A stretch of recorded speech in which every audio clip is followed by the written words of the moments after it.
What you say? Oh, you have it? Alright, wait, bitch. 2-4 baby king, fucking me. I am here, ho, ice cream, booger, color, bitch. Suck, dear, bro, no, ho, boogers in my clique. We don't fear, ho. Lit. I got a way, I got a politic, I got a bank. Ain't no apologies when I get paid. A dermatologist, I want the cake. Don't talk to me when I'm still finished, bitch. Ho, pussy watery, I duck deep tuna fish. Ho, yeah. These niggas acting like Ruby, huh? Little bitch, she wanna get mad, cause I keep on looking all in her boobie, huh? I got the furniture options, my U-Haul moving, coochie to coochie, huh? I bite the toe when I shop it, rubbing on 2 seats, now it looks spooky, huh? Easy there, boy, chick get greedy there, boy. I rap PG there, boy. My gang need me there, boy. If my sex tape leak work, bitch on TV there, boy. Watch her feed me there, boy. Chick get greedy there, boy.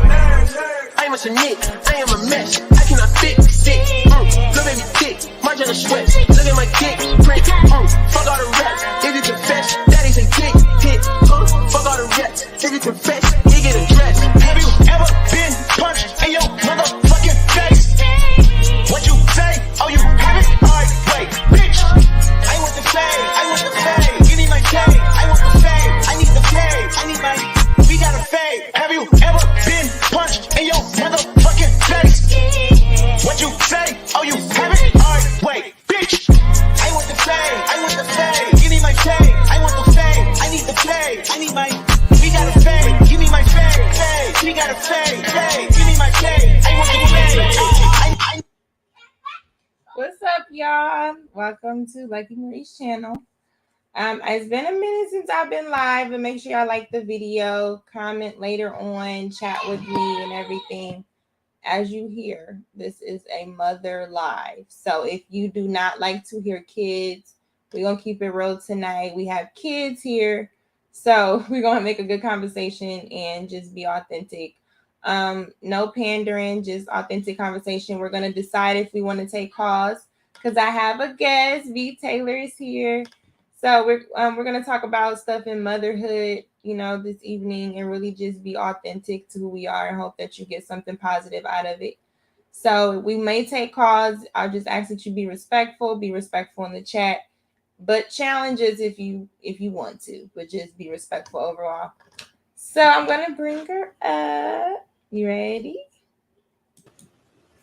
Hey, girl. Hey. Oh my gosh. Thank you for having me. Of course. A good night. How's your night going so far? What you eat for dinner? God is good. It's been one of those nights, but God is good. So did you did you eat yet already? Because we talk about children. I tried to eat already. Time management. I ate ramen. I ate ramen. Honestly, I really don't eat dinner. I try to just eat lunch. I'm trying to find the balance. You don't eat dinner? Sometimes I eat dinner. I just make sure the kids eat first. And then, my oldest, he's with his dad right now. So I'm just with my youngest one. So long as he's fed, I lost my appetite. I'm going to just say that. I lost my appetite. I was going to eat some tacos tonight because it's National Taco Day. I love tacos. Every day is National Taco Day. Yeah, it is International Taco Day. And I was going to get some bomb tacos, but I lost my appetite because, Yeah. Well, I have a good conversation I wanted to have with you because we kind of virtually met on cruise season. Shout out to them. And I look at this space now, ways of networking and just pulling out positive people or people that I connect with on certain levels. I know my personality initially can be like, damn, Yeah. But if you get through it, I love you. But so I was like, I liked your perspective, but I see how certain topics hit you. And it reminded me of when I initially came here, I wanted to argue with everybody and everybody was dusty. And you can't tell me shit. What do you mean accountability? I kept the baby, You start to, what do you mean? So what were your initial thoughts when you kind of started to be a part of these panel conversations? So I've always been about women just because I personally feel like society is hard on women, especially Black women, especially if you're a mother. And I just feel like when you're a mom, you're critiqued about how you raise your child, how your child looks, how much money you have, where your child goes to school, what they're eating, what their weight is, what their hair looking like. So it's like I already have to worry about enough. There's a lot of sacrifices I had to make being a mom. So I'm just all for women. I am. I feel like not enough people, yeah, we don't get held accountable the way we should. But when you're so fragile, and there's a lot of fragile women out there, I'm just like ready to defend them because I've been fragile. I feel like I am still fragile in a way. So I like to defend certain women, not all women, but certain women, especially mothers. What women? Because we hear the baby mama terrorists.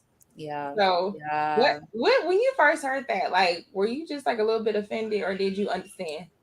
Girl, I was laughing because the ones that be saying baby mama terrorists, I just feel like if you look good and you take care of yourself and your kids are in order, um, God will send the right man for you. And if I'm not your cup of tea, I'm not going to be offended, but I'm not going to also insult you for, being a father. So I don't feel like you should be insulting women and mothers because we don't, you know, I don't think it's healthy to go around like, spewing that to the youth.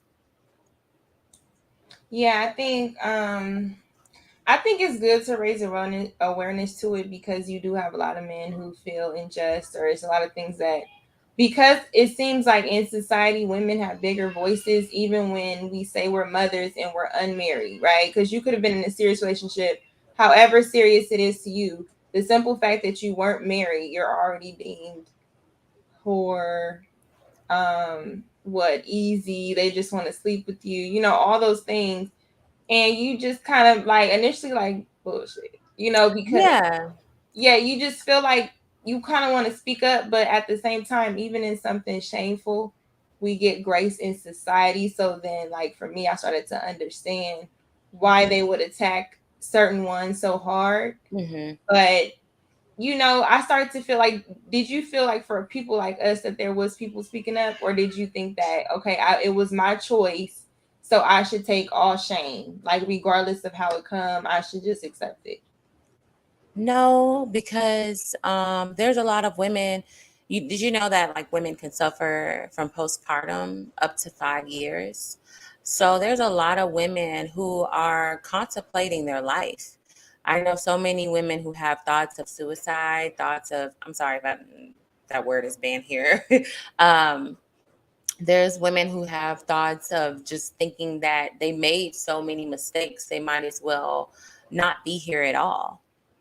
So you have to be careful who you're talking to, because some people can't handle being shamed, But if she is a single mother, then there may be some brokenness already in her. So there's no need for you to bend her when she's already broken.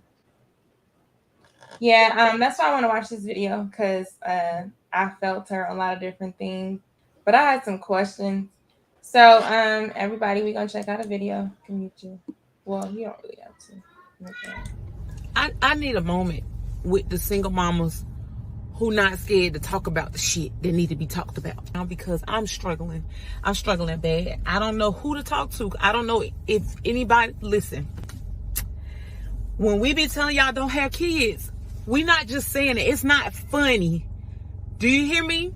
The way I have to keep cleaning up my house, the entire house, not just one room. People be like, oh, this what you do. You do this, you do this. It don't happen in my household with my kids. First of all, I'm struggling mentally this week. And I know I am, because I've been eating junk food and fast food all week. And I don't do that anymore. Last year I was on anxiety meds, but as much as they got rid of the anxiety, but I had no motivation. So I felt like, I need to get off this because I'm not being a good mama. But now I have anxiety and I'm not a good mama. I'm struggling, y'all. And it's like, you can't talk about this shit because it's like, oh, you had them kids, you need to deal with it. And that's not how shit should be.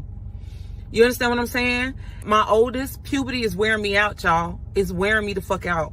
I just, every day is something stupid from school. And he's so smart. That boy is so fucking smart, has so much potential. And then I feel bad because, like, if he had a good functioning dad, it wouldn't be like this. But it's me. So I feel like I'm fucking my son up. Like, seriously, all the potential in the world, I don't want it to be wasted because it took me this long to realize what I was doing wrong. You know what I'm saying? I keep having to start over. I just don't want my kids to suffer from that. You know what I'm saying? My daughter, they said she wasn't going to walk or talk. The sassiest little girl you ever meet. I'm like, you know, I done made so many mistakes as a woman. I just don't want her to go through what I've gone through. But you pass your pain down to your kids, right? My baby is running me up a wall every day. And you know what's bad? You know, I have to say this. If you're a black man watching this, I want you to understand. Just because you're a good daddy don't mean you're a good man. I know a lot of y'all just got confused off of that, but you're not a good man if you treat your baby mama like shit. Like literally. Because you created a fantasy in your head to be a victim. So now you got to really treat her like she's a villain, or nobody's going to believe the lie you're going around telling. Like, I feel like we just need to have a come to Jesus moment, because I feel like everybody always coming over here to me asking me for advice. Bitch, I be going through it, like really going through it. Like, I'm having a fucking breakdown because of how my house looks right now when I just cleaned my entire house this weekend. It took my kids less than 3 hours to fuck the whole house up. And y'all probably like, why are you crying over house? Look at your house right fucking now. If you don't have kids, look at your house right now. If you put a spoon on your dresser beside a blue piece of paper, when you wake up in the morning, that spoon is going to be right there by that blue piece of paper. I ain't got no goddamn spoons. I don't know what the hell done happened to my spoons. I love my kids. But every time I had a child, a piece of my mental health went out the fucking window. And I did not manage my right, because it's like with each father, they got a little better, right? But I gotta come back to that third one, because you know it's some shit when a woman says, I'd rather you be a deadbeat and I be raising this child by myself than to have to fucking deal with you.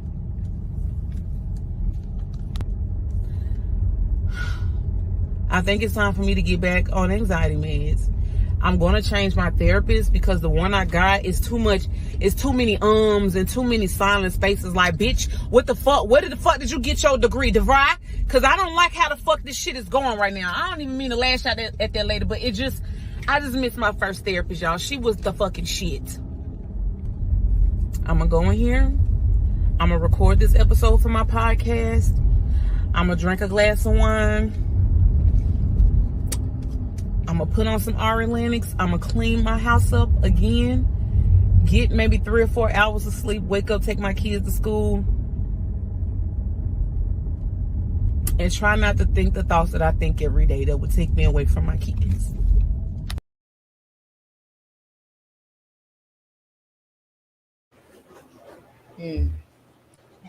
Initial thoughts, and I'll go after you. Oh. Oh, I was hoping. Okay, so I was trying not to get emotional listening to her. Like, I feel her. There's some accountability missing in a way, but at the same time, I don't know that woman's life. But it sounded like she had 3 kids. She has 3 kids, 3 different fathers. You know, I'm not gonna lie. After that second one, I'm running to the chop shop. I'm like, I can't do that. If your mental health is declining that much, ma'am, I don't know. But it's so much to digest. Like, it's kind of hard to where I even want to pick up. For one, I commend her on going into that home and getting her job done, getting her podcast done, cleaning up the house, getting some wine, playing some music, making herself feel better, and getting up and trying to make the best of the best, you know. As she said, her mental health is declining each child she has. I think that's true. I feel like each child, when you have a child, the old you kind of dies. And that's why a lot of women go through this like identity crisis because they're like, I want to feel like my old self again. And you'll never feel like your old self again. There's always this new person that you have to become when you become a mother, because you have to be self-served, like you have to be selfless when you become a mother. It's not about you anymore. Your decisions you make, it's like how you're going to impact this human being.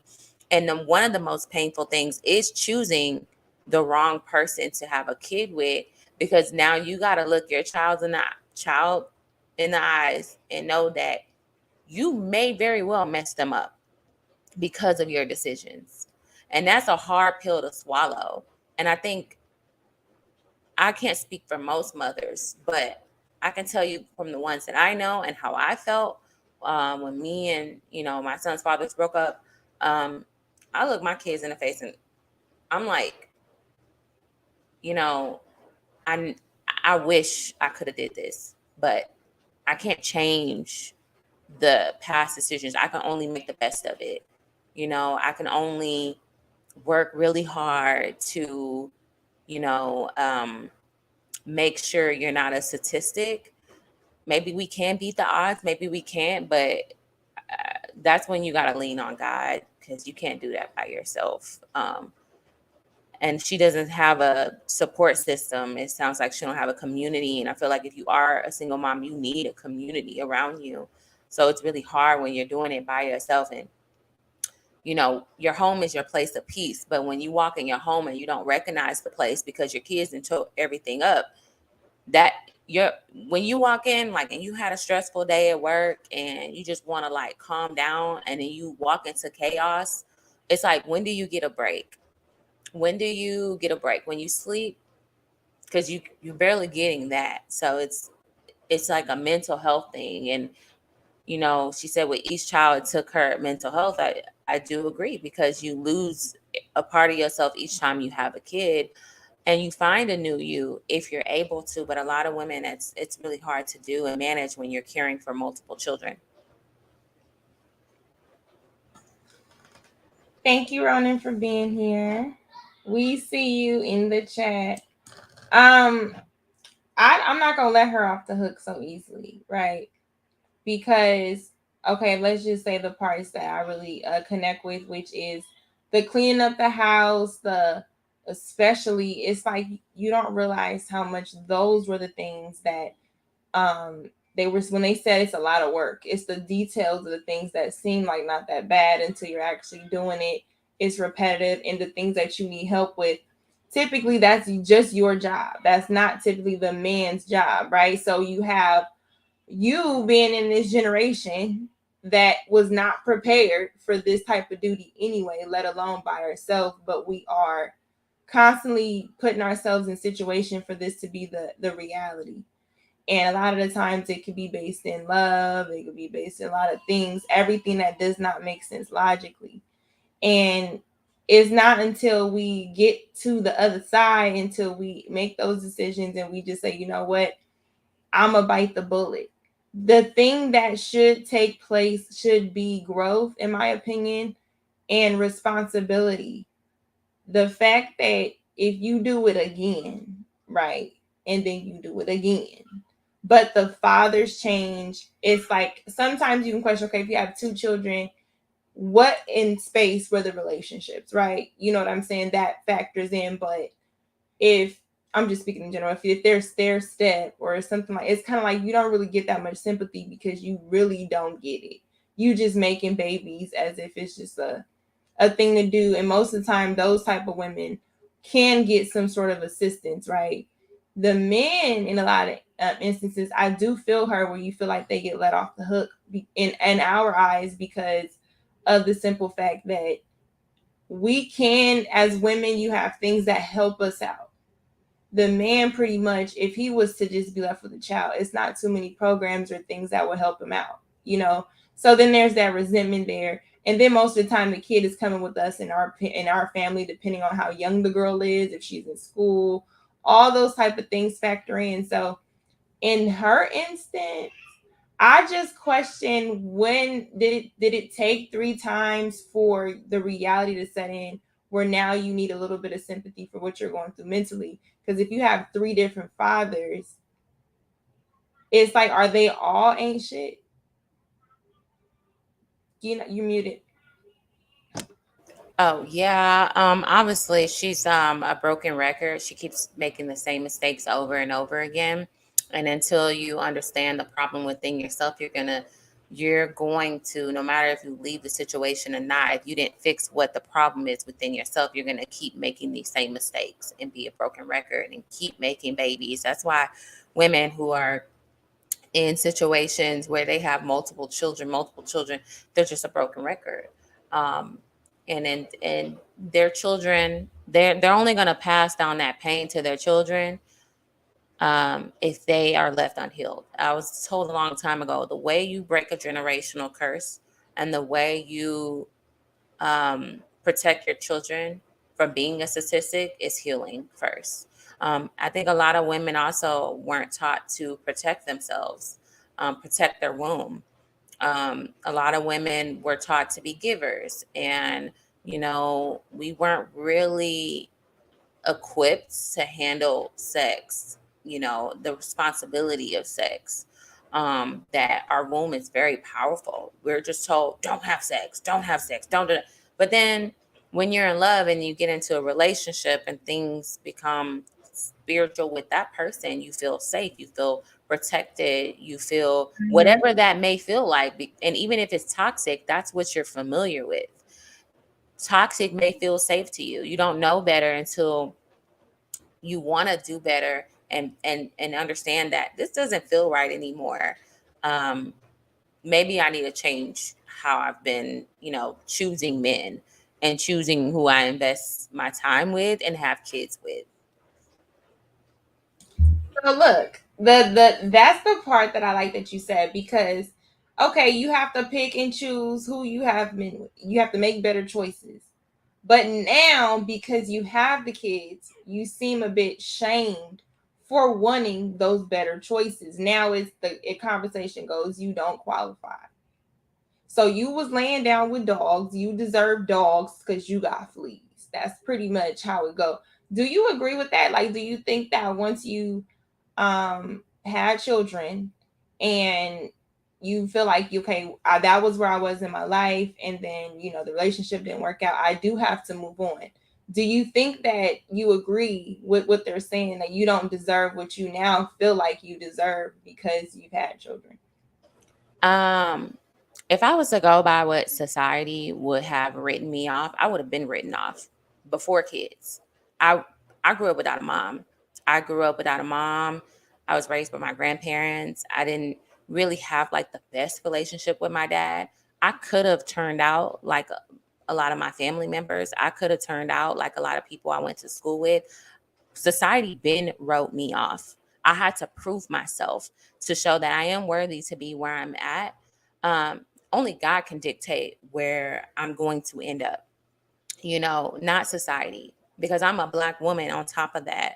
And I've made plenty of mistakes. Even before I had a kid, I could have been written off. I didn't listen to that. I kept pushing forward. Even when I had my first son and people written me off, I remember people were like, oh, wow, it's over for her then. And then all of a sudden, when I got my big break in media, um, that's when everybody was like, wow, oh my God, I can't believe I'm doing things people who don't have kids. I'm indoors where people who don't have kids want to get to and enter in and never do.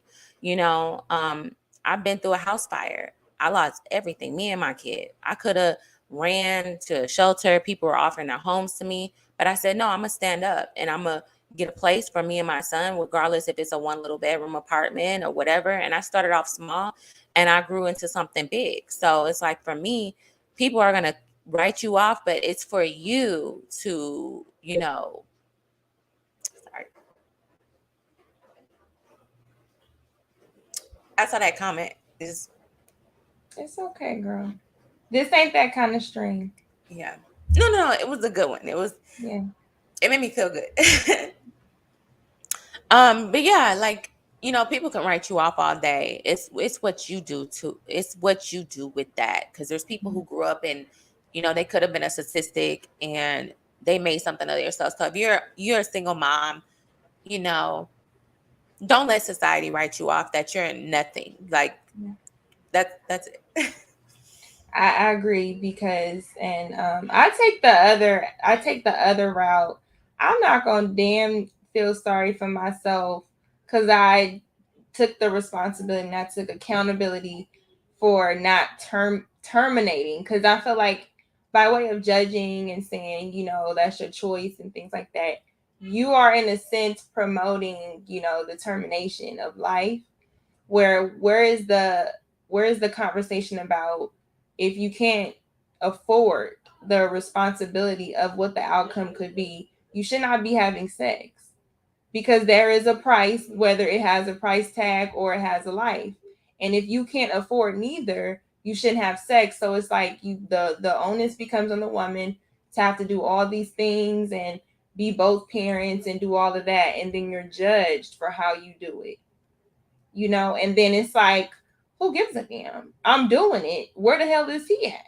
You know what I'm saying? And in a lot of the single mother standpoint, not just single by way of, your co-parenting. Because, I think, like the lady said, she was a single parent, but the fathers were around. So I'm just like, even if you have 3 kids, if 2 out of the 3 fathers are around, you're kind of not as bad as you're saying, oh, I can't deal with it. Because if your kids are puberty age and you're stressed out about the fact that you can't keep your house clean, what the hell type of regimen do you have?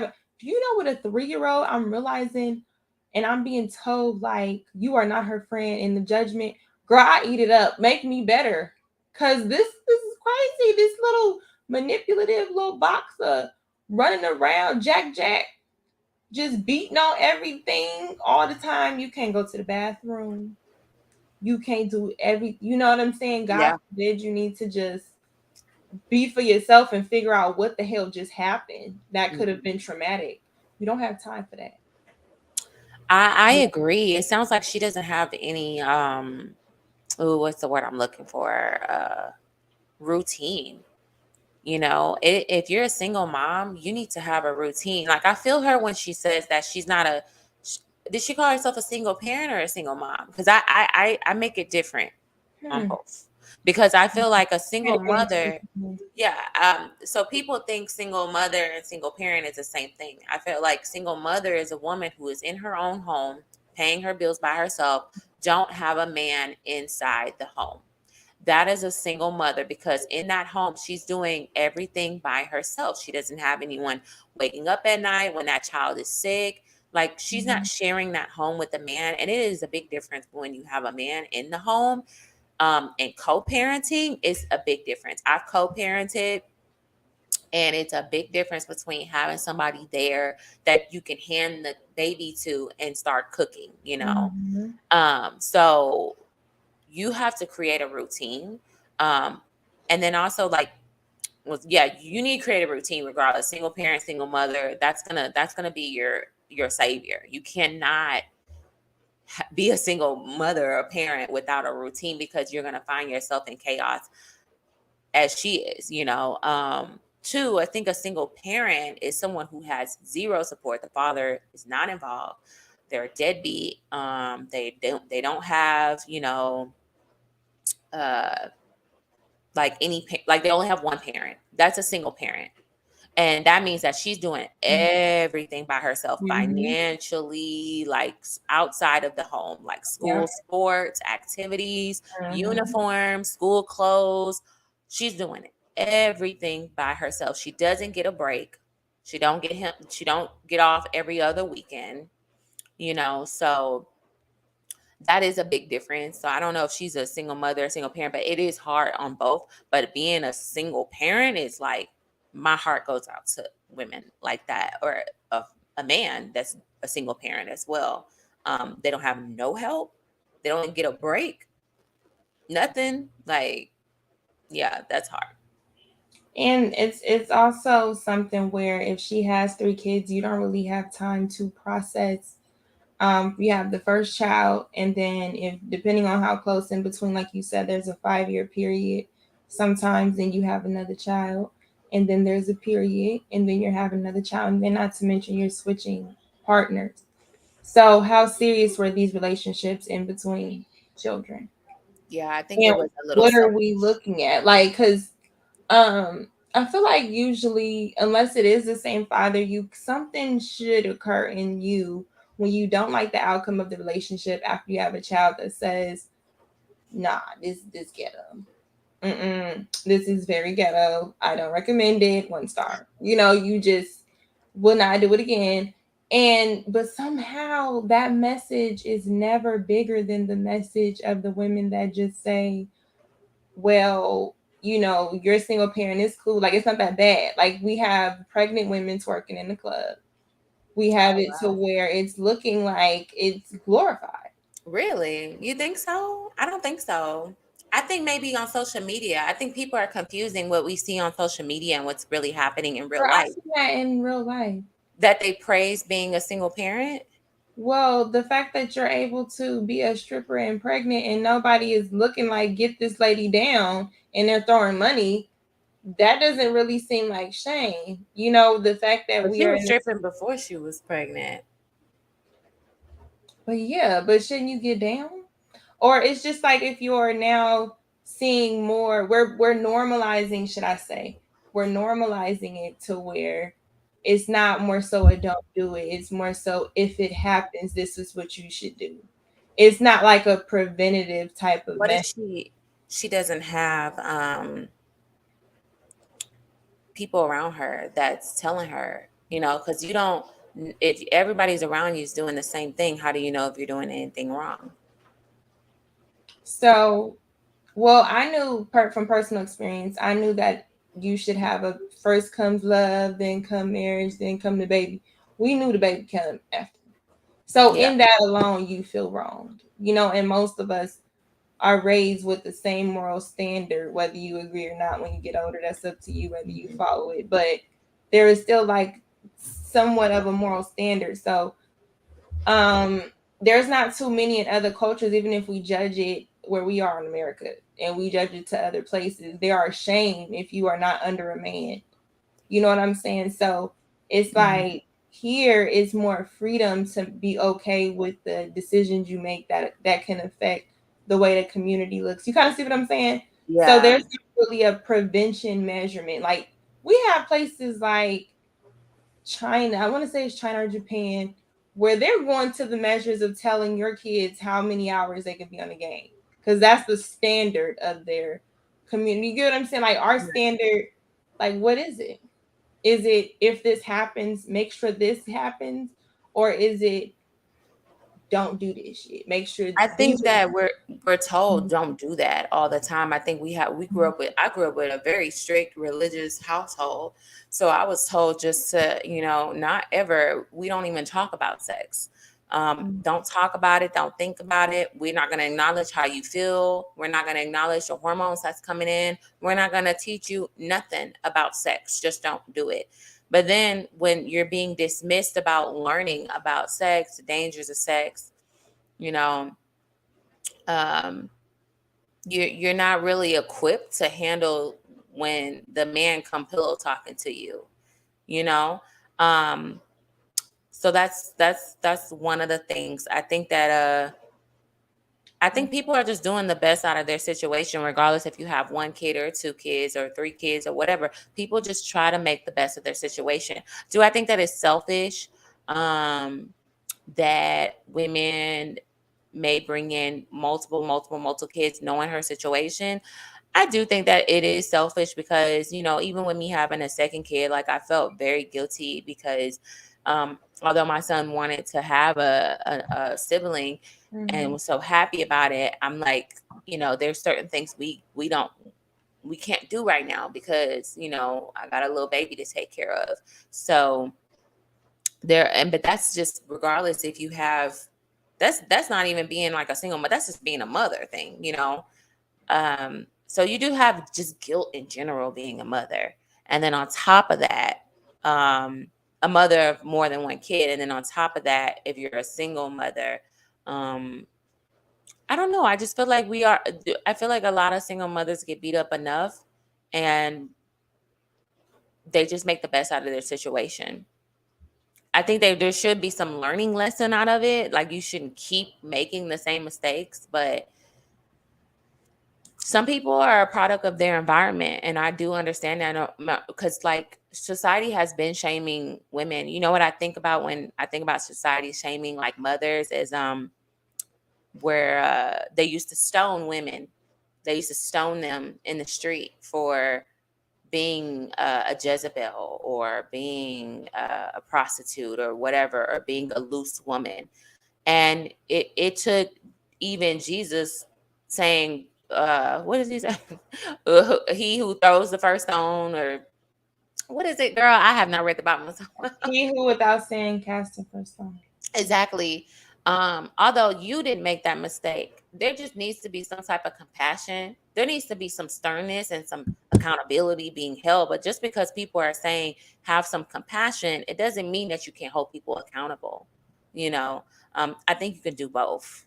And I think if you're going to hold somebody accountable, do it in a loving way, because that's why it's not being received well. If you're doing it from a judgmental way, it's not going to be received well, because for one, if you're close enough to that person, make sure you're doing it with love. If you're holding them accountable, don't hold them accountable just I told you so But attitude. but see, the thing about shame, sometimes you really can't. I've learned you really can't dictate in which the form you receive it, because it's shame. It's meant to feel like rocks. It's meant to feel like all those things that you want to kind of ease up.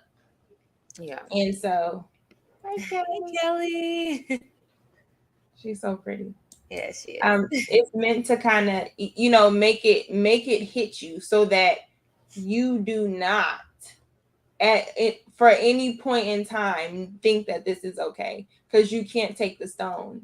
So the stones are judgments in boxes that we don't fit into.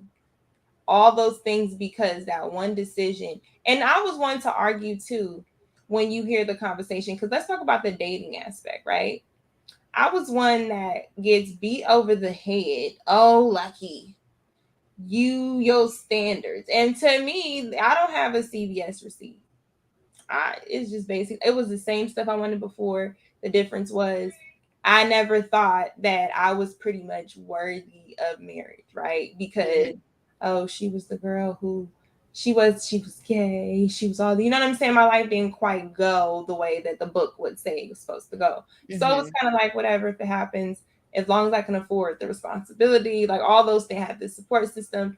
It was like the thing that you thought you was gonna get down the line, it wasn't what you got. Even if it was, I'm cool with a long-term boyfriend girlfriend relationship, because men, maybe they have some time to figure it out.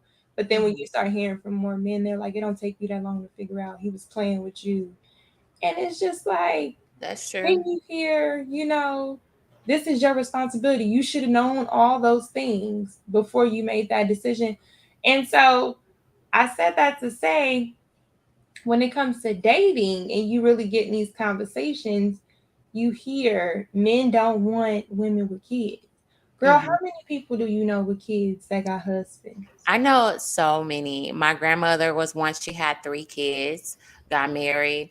I know so many women with this social media stuff is just not realistic. There's men that I even when I didn't have kids, I had men that went and got with women with kids, multiple or one, and married them, and not the college girl, Mm-hmm. with no kids and education and, a bright future ahead. They went and married those women because I don't believe the hype with social media. I've never had a problem with a man wanting me. I carry myself in a certain way too. Mm-hmm. I noticed that there is a difference between women who end up having kids and they want their sexy back, but you got to be careful because you may get that attention, right? But they're already looking at you like a loose woman. So they seeing you twerking on the gram and being sexy and throwing it back and all this other stuff, and they see you got a kid, they're gonna say, "Oh, okay, like she an easy hit." But if you're a woman who carry yourself with some sort of class and respect for herself, I'm not gonna never be nobody's pump and dump, because I'm not gonna let you pump. I'm not gonna let you near me to even sniff me. So a lot of those men that's going around telling certain women, "Oh, you're just a," I would just pump and dump you. You wouldn't even touch me. You wouldn't even get my number. So stop. So I do feel like single mothers need to protect themselves more, if anything, because there are men out there. There's vultures. There's wolves out Yes. there who are purposely going out there because they're hurt and they want to go out and purposely use a woman for her body just because she had a kid. Mm-hmm. It's your target. That's their target. And so if you know that you're a target, carry yourself that way. Now, when you become a mother, regardless of how many kids you got, you need to do the best that you can do. You get those kids in order. Yeah. Get yourself in shape. Mm-hmm. Get yourself in shape. Get that house. Get a routine. And you need to do some deep spiritual healing and knowledge. And if you don't know, what type of man to look out for, you don't have a father in your life to tell you, start looking at like TC Jakes. I think it's like RC Blake's. I think it's RC Blake's. He's like a father on. He's like a father type of man, like a father figure type of man. Okay. I think it's RC Blake's. Somebody in the comments, please correct me if I didn't say that correct. There's Tony Gaskins, there's TD Jakes, there's a lot of like powerful spiritual men who will put you on game because your dad or your brothers didn't teach you. And just make sure when you date with a purpose. And nobody's gonna and if a man ever tell you, "I don't want to be with you because you have kids," cut him off, as soon as you can, because that's okay. That's okay. Everybody's not gonna Yeah. accept you. You Yeah. made your decision to have your kid, And those but aren't really the men that you want anyway. exactly, those are not the men you want anyway. I had a friend where she literally said a guy told her he dated her and wasted her time, and then told her after taking her out on a few days, I just decided I want to be with a woman who don't have no kids. I want her first kid to be my first kid. That man is single to this day, and she's married to a man who did not have kids, very educated, went high paid lawyer. Now she got living in a nice house with her man, and he's playing stepdaddy. Stepdaddies are real. And there are men, and you can call them simps all day, but those simps are getting married and they have wives and families. And you're on the internet calling them simps and lonely. So who's So really suffering? when you think of dating, would you say the type of man you would be looking for dating with a child is a simp? Or like what are the particular qualities? Like, because you usually hear the baggage when women be on dating apps talking about, "I need a man to take care of my kid." And that's the first thing they lead with. Do you think that she should already have that pretty much down pat prior to her putting her ass on the market? What do you mean? Like, okay, because it seems like a negative thing when men say, that's one of the things, we don't want the financial responsibility of someone else's child, right? And other And I men, understand that because right? some men, they don't have the money to do it, and they don't. I feel like men who do have it, it's nothing to them. Mm-hmm. But the men who don't have the money to do it and just want to put their money towards their own seeds, that's understandable. Don't date a single mom. I don't know. It's just as simple as that. It's like if a man ever tells me he wouldn't want to date me, that's fine. But I have positioned myself and still positioning myself as I move through the ranks in my career. I've Mm-hmm. built a 6-year career in media. So therefore, I know it's only up from here. My resume speaks for itself. So I do feel like I'm destined for success, and my Mm-hmm. children will always be good because God has made that promise to me. Although I'm not perfect, He used my brokenness to heal other people, help other people, and He's going to continue using my brokenness. Um, to be, I guess, like I said, be a conqueror, or my Mhm. life is a testimony. And I saw, I think it was the what is it called, the Wakanda, Lord, I can't think of it, the Black Woman Panther. King.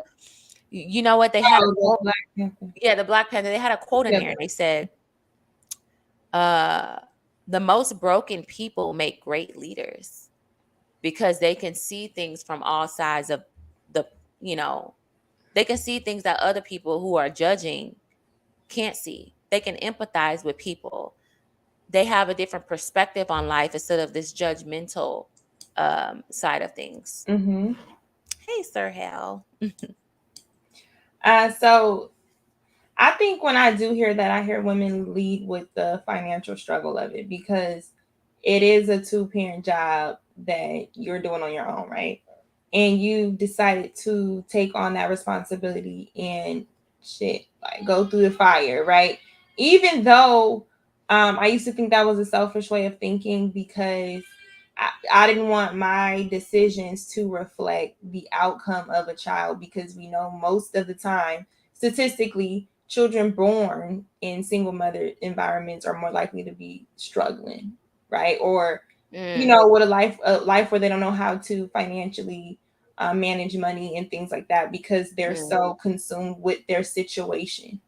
And mm, most time they're in situations where they have to think like that. So then, even if it's like your mother worked a good job, you can't remember her really being around the way the other kids' mothers were. You didn't have the father. There's a lot of things that happen, but then you do see on the other side kids with both parents. yeah, I was about to say, I think that's just being a working mother. I don't think that has much to do with being a single mother. I think that has more so to do with being a working mother, because you can have a man in a home and he's not pulling his part. Mm-hmm. Okay, he's not pulling his part financially. So the woman is the breadwinner, and she's the one who's working different jobs and side hustles, trying to bring in the Mm-hmm. income that he's lacking to bring in. So I don't think that has much to do with single motherhood. I think that just has to do with being a mother in general, being a working mother in Yeah. general. Yeah. Yeah. See, I don't know. I think both, because if she's working, because it's different when you have both fathers, because then there should be responsibility on both it, unless he just dead weight, because you have the fathers. Let's get into it. You have the fathers that really, even though they're around, you still a single mom. You gotta Yep. tell them what to do. You Yep. gotta, and then it's just like when they say, "Oh, the signs was there." What signs were, like, would you say you seen certain signs that you saw after you had the kid, prior to having the kid, like in the dating process? Yeah. Did you see new signs, or like when you feel like, okay, I'm gonna be doing this longer, it might get a little difficult. Maybe it's some part-time co-parenting or whatever the situation was, because even in co-parenting situations, a lot of times I see women more with the kids. I'm asking in general. Do you think that in those situations they kind of find themselves like doing it by themselves because they ignored those particular signs? You get what I'm saying? Or was it something that you could say they didn't see prior? Okay. Sorry, I thought I heard baby crying. So I was like, um, wait, I'm sorry. You don't have to. I'll shorten it. I wanted to give you some background. Would you say that you saw the signs prior to you being a single parent that would have made you make a U-turn on the guy?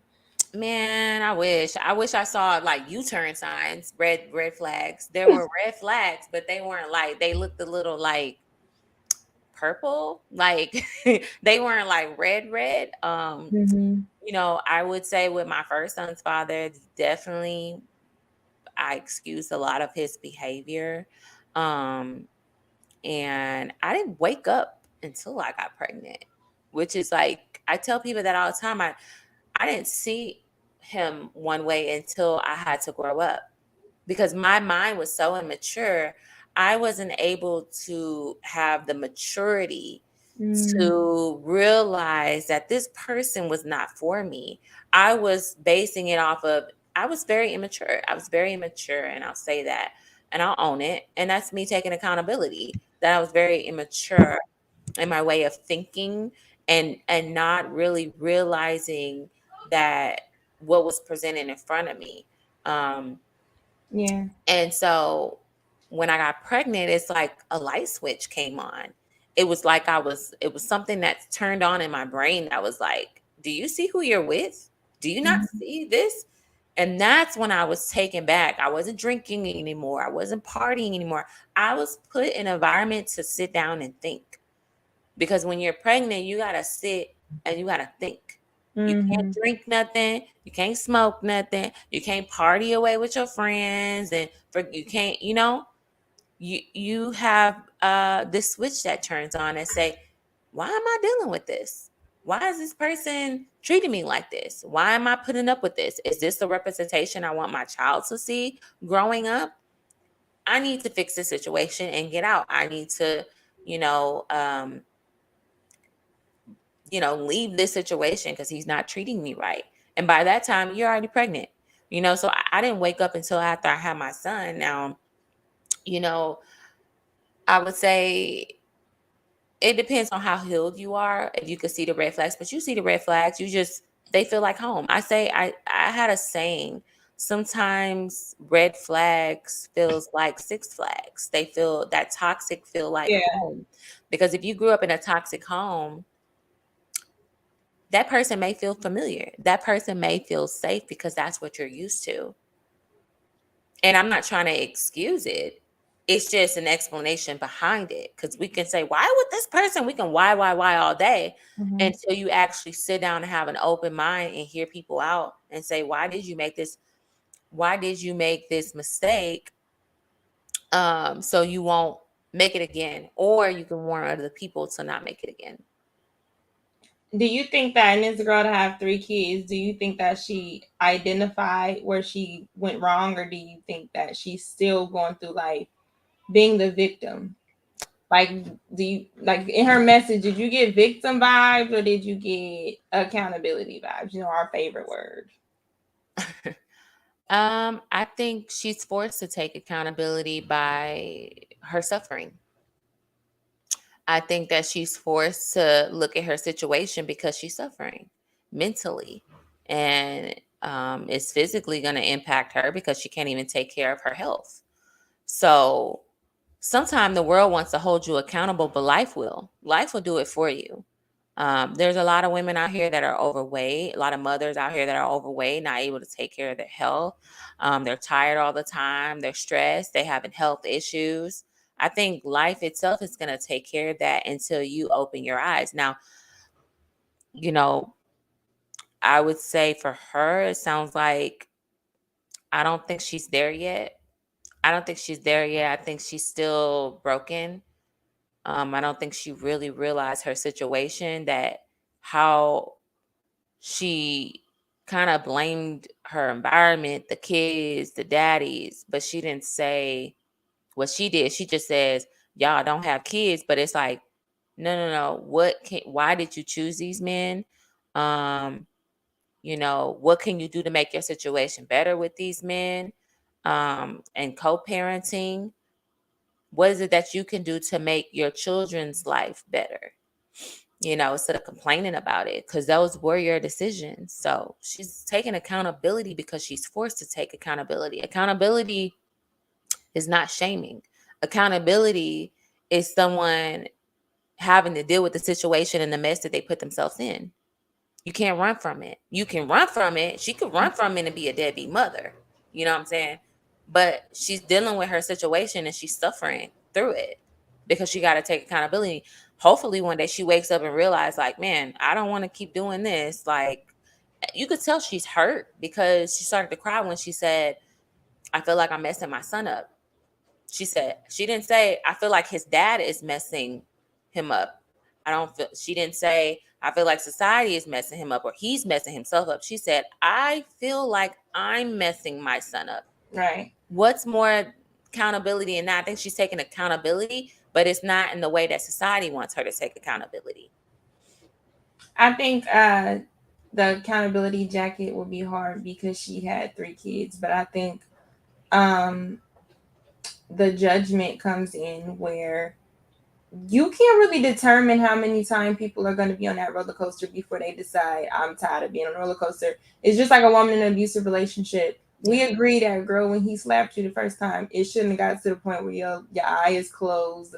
We can judge how many times she went back, but it's not until she decides that I am allowing this to happen in my own life that you would then see a difference. So going into the positive aspect of dating, what would you say you took from it in a positive way that you are getting, good outcomes with, like the type of men? Like, do you feel like there's better men that want women with kids? I'm not gonna say that. I think the dating world is a little pissy, but it's all about what you're attracting, right? Like I'm so ready to attract better, whether it's a relationship, whether it's a job, whether it's a house, whether it's a car. Like I want better for myself and my kids. So how can I attract that by, being better myself and working on myself and healing myself? Um, like I said, when you're a single mom, you have the odds against you, regardless if you got 1 kid, 2 kid, 3 kids, whatever. You're gonna have the odds against you. It's already hard enough for women who don't have kids, but also those women, just because they don't have kids doesn't mean that they're just as functional or their wives, because that doesn't mean that they're wives either. There's a lot of broken women who probably went and got rid of those babies. You don't know. So go for who accepts you. There's men out there who marry women with kids. A lot of men want to There's men that prefer it. Some men do prefer it because they see that you're already a nurturer. And some of those men already have kids themselves, and they're like, you know what? My kids want siblings. My kids, let's make it fun. Let's make it a big fun house. She makes good income. I make good income. We could be the whole Brady Bunch up in here. We could be the Brady Bunch. Or sometimes it's more of like a family oriented spirit.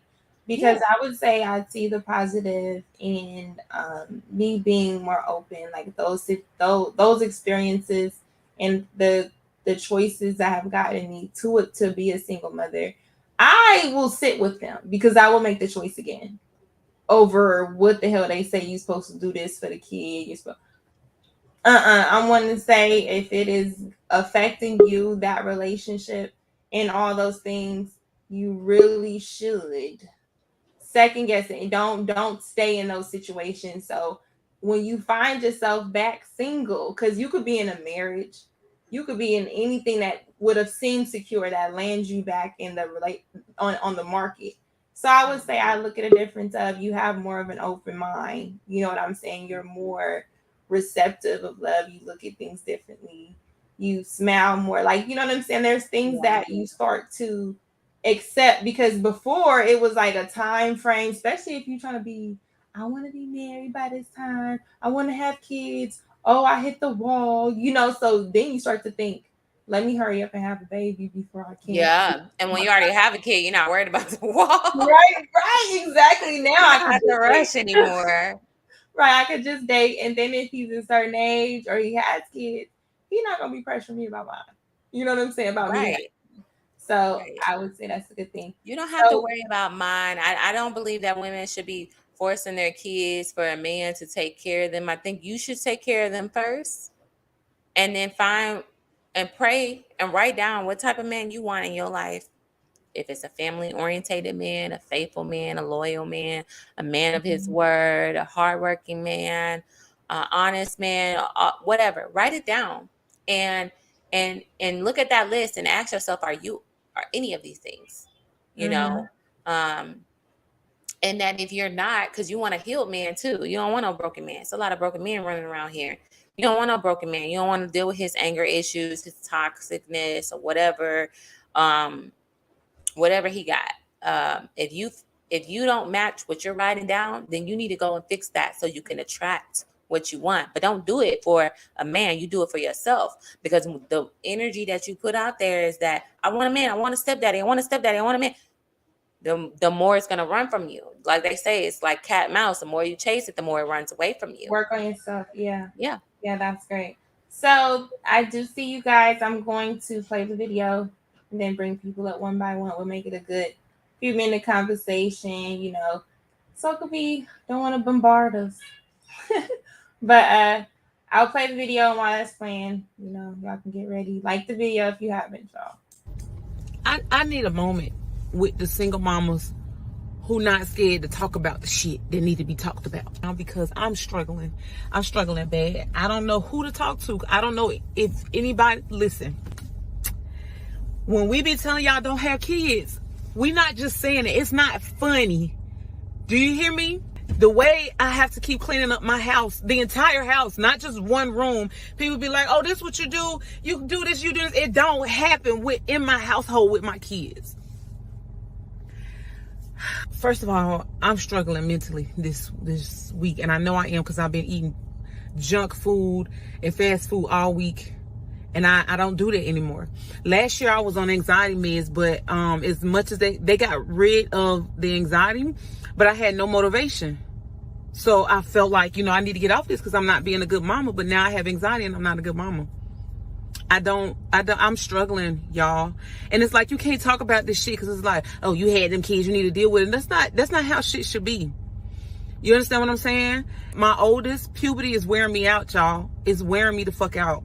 I just, every day is something stupid from school. And he's so smart. That boy is so fucking smart, has so much potential.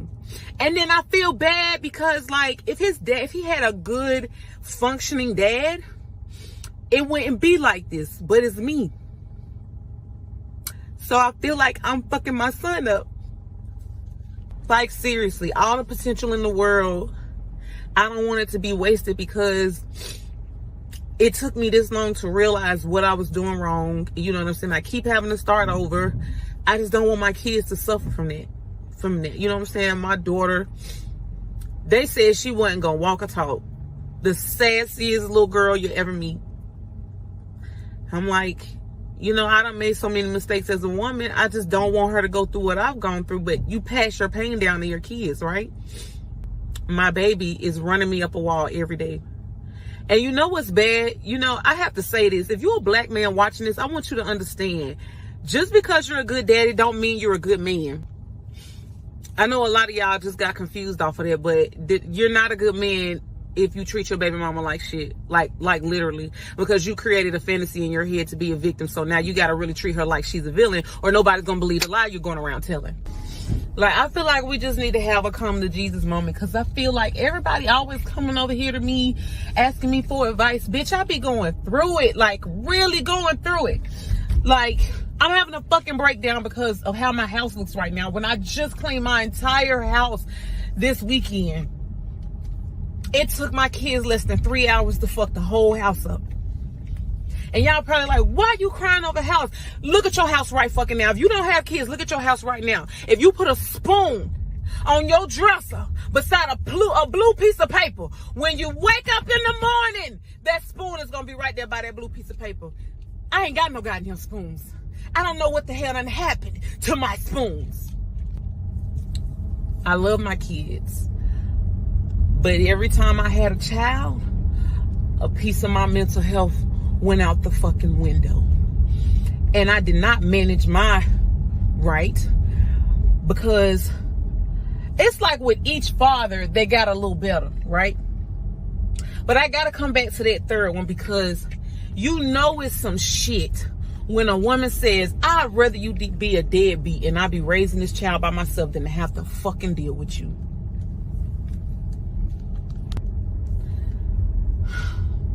I think it's time for me to get back on anxiety meds. I'm going to change my therapist because the one I got is too much. It's too many ums and too many silent spaces. Like, bitch, what the fuck? Where the fuck did you get your degree, DeVry? Because I don't like how the fuck this shit is going right now. I don't even mean to lash out at that lady, but I just missed my first therapist, y'all. She was the fucking shit. I'm going to go in here. I'm going to record this episode for my podcast.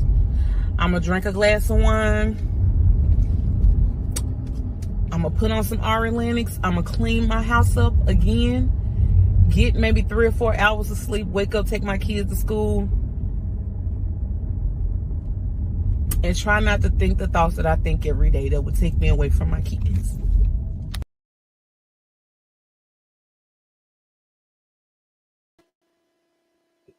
Welcome, Tommy. What's up? What's going on, Lucky? What's going on, B Taylor? Nothing. We gonna wrap it up. I'll give people, some minutes to rock with us, get they back and forth out. Then I'll go to the next person because I'm not doing it. So, I had a couple of things. One thing, and I've heard you talk about this on cruise season, B Taylor. There is a culture out here that promotes the baby mama thing. Mm. I'm not exactly sure where you're from, but I'm telling you, when I grew up, like, what's his name from Boys in the Hood? Damn, I just had it in my head. Anyways, like, Ricky, yeah, Ricky, that was my sister's husband. Do you know what they call that now? My baby daddy. Girls literally call each other baby mama. Like, these are facts. So, like, I think I remember it came up on cruise season. Of course, I couldn't come up there and say nothing, but and I heard the pushback. I don't think it is. No, there's literally a culture out here. And then even if you go to TikTok, this is one issue I kind of had with my kid's mom is why are you watching videos that don't pertain to you? Like, she spends hours watching videos of women dogging their baby dads, and she has none of the issues that they have. Mm. But it's a culture of like lifting up these baby moms. I had a cousin I had to have a conversation with. She made a post one time and said, "A single mom is the strongest person you'll ever meet." And I said, "So my mama weak because she found a nigga that sticked around?" "Oh no, cuz I didn't mean it that way." No, that's exactly how they came off. That You know how what it I'm saying? came off. That's how you perceived it, but I don't think that's what that means because I do feel like if you're a single parent in general, you're a very strong person. Wouldn't you say that a man who's taking care of his children, if the wife passed away or, he was left to take care of the kids by himself, and it's already hard taking care of kids within two-parent home, but Mm. imagine doing it by yourself. I think people are just commending, not You praising, but well, commending that you they know what did I it call and it? didn't run away from And their as children. a man, I call it doing my job, and I keep it going. I'll give you a perfect example. Everything that she complained about, I go through. When the moment my kids come through the door, my son goes to my couch and takes every pillow off the couch. Soon as he does, he goes over to this drawer where his toys at, takes them, dumps them upside down. Mm. I literally just caught him opening up my dishwasher, using it as a step to get to my toolbox so he can open up my toolbox and dump my tools all over the place. Yeah. I made the baby. It is what it is. But see, I think that's where the men get frustrated because women will run in social media and do that. We'll just handle it and keep it moving. I wouldn't say And all men, but I would say I mean, men like of course, not all. Of course, you can't generalize. But I'm just saying, like you won't find nowhere near the same amount of videos of men doing that than women. yeah, You know there's what a I'm lot saying? of emotional women out there and Absolutely, reactive women out there. So I do 100%. understand that. I do understand it. And a lot of women can And take a lot of stress. but again, like in my situation, I got 50-50. When I get off work, I get my kids. When she goes to work, she gets the kids. It's literally 50-50. We alternate weekends. Mhm. Can't be no more, a split than that. Yeah. If you talk to her right now, she would swear to God her job is 10 times harder than mine. Even though I have to buy everything in my house and then help out with hers. See, I don't tap in and be like, yo, I'm kind of short on something over here. Could you woo woo? Nah. You see what I'm saying? But that's the reality of what we live in. But again, as a man, because I'm not no BAN, I just keep it moving. It is what it is. You feel but me? Tommy, What's up? do you think that they measure it like we as women measure it more difficult because it's more of a physical task because you're dealing with the development of Mm, the all day, and it's like I think the key thing right now is finding a balance and a routine, that mm, you can keep them on while you're going through your own psychological issues. You know what I'm mm. saying? You don't really have the time. Do you think they find that a little bit more challenging? So it's constantly compared to you guys having the financial challenge, and when you come home, I have to be there for the child and provide the things that you provide as well as far as their mental. Honestly, and I'm gonna be 100 with you because I hate this fucking word, but I think it's victim Olympics. I want to be the. It has to be harder for me. It can't. It just has to be harder for me. Again, if you have a conversation with this woman right now, she would literally somehow tell you that it's harder for her than me, and we literally have them split down the middle 50-50. I'm I, not gonna lie, just to interject on that. uh, I'm sorry for interrupting. go ahead. You, I'm sorry for interrupting, but I'm gonna say for my situation, my Mhm, kids are very, very easy with their dads than mhm, I am. I don't know why mhm, they're like so rambunctious with mom. mhm. They won't sleep easy. They won't lay down easy. But it's like dad can just and Yeah, boom, yeah, baby's knocked out. You know, and it's like, yeah, damn, yeah. what the hell? Like dads do have a special touch. I don't know what that And is, but and yeah. I even had a conversation one time because she called me complaining about it, like, oh, da da da. And I told her, give them to me, and you get your stuff together, and that wasn't even an option because it's also that pride there too. How old is the child? I got a 1 year old and one just turned 3. So you're ready to make? Do you make doctor's appointments already? Shit, just took him to the dentist the other day. No, I'm saying, did you make the appointment? Oh, she makes the appointment, but I'll take him. So I'm saying, like, there's certain things that men forget about. Mm, Like y'all will take them, but we're the mm, ones that remind you guys. We're the ones that's like, oh, okay, it's time for a dentist visit. Oh, mm, that cough don't sound right. Let's make a doctor's appointment. Oh, mm, let me schedule this. We're the schedulers. We're the one that's organized, right? And mm, fathers do need that in their life because y'all do forget. Like men forget. Y'all got a lot on y'all plate, and I'll mm, give y'all that. But when a father says, "Well, give the child to me," mm, y'all forget. There's a lot of things mom do that you do need. An organization. So if you are ready to take on a responsibility, because there are some dads who are like, okay, I'll take the kid, yeah. and the kid are going through behavioral problems, and the Mm, mom noticed it before it gets bad, right? The mom's like, let's go to therapy. The dad's like, brush it off. mm, I don't got time. Yeah, he'd be all right. That's the dismissive part. So it's like when men say that, especially with children so young, I feel like when they're that young, they mm, need mom. They need mom that young. They need that nurturing because in child development class, I learned that children, their mental develop, their emotional development is like the way they mature by the age of 7. That's who they're going to be, you yeah, know. yeah.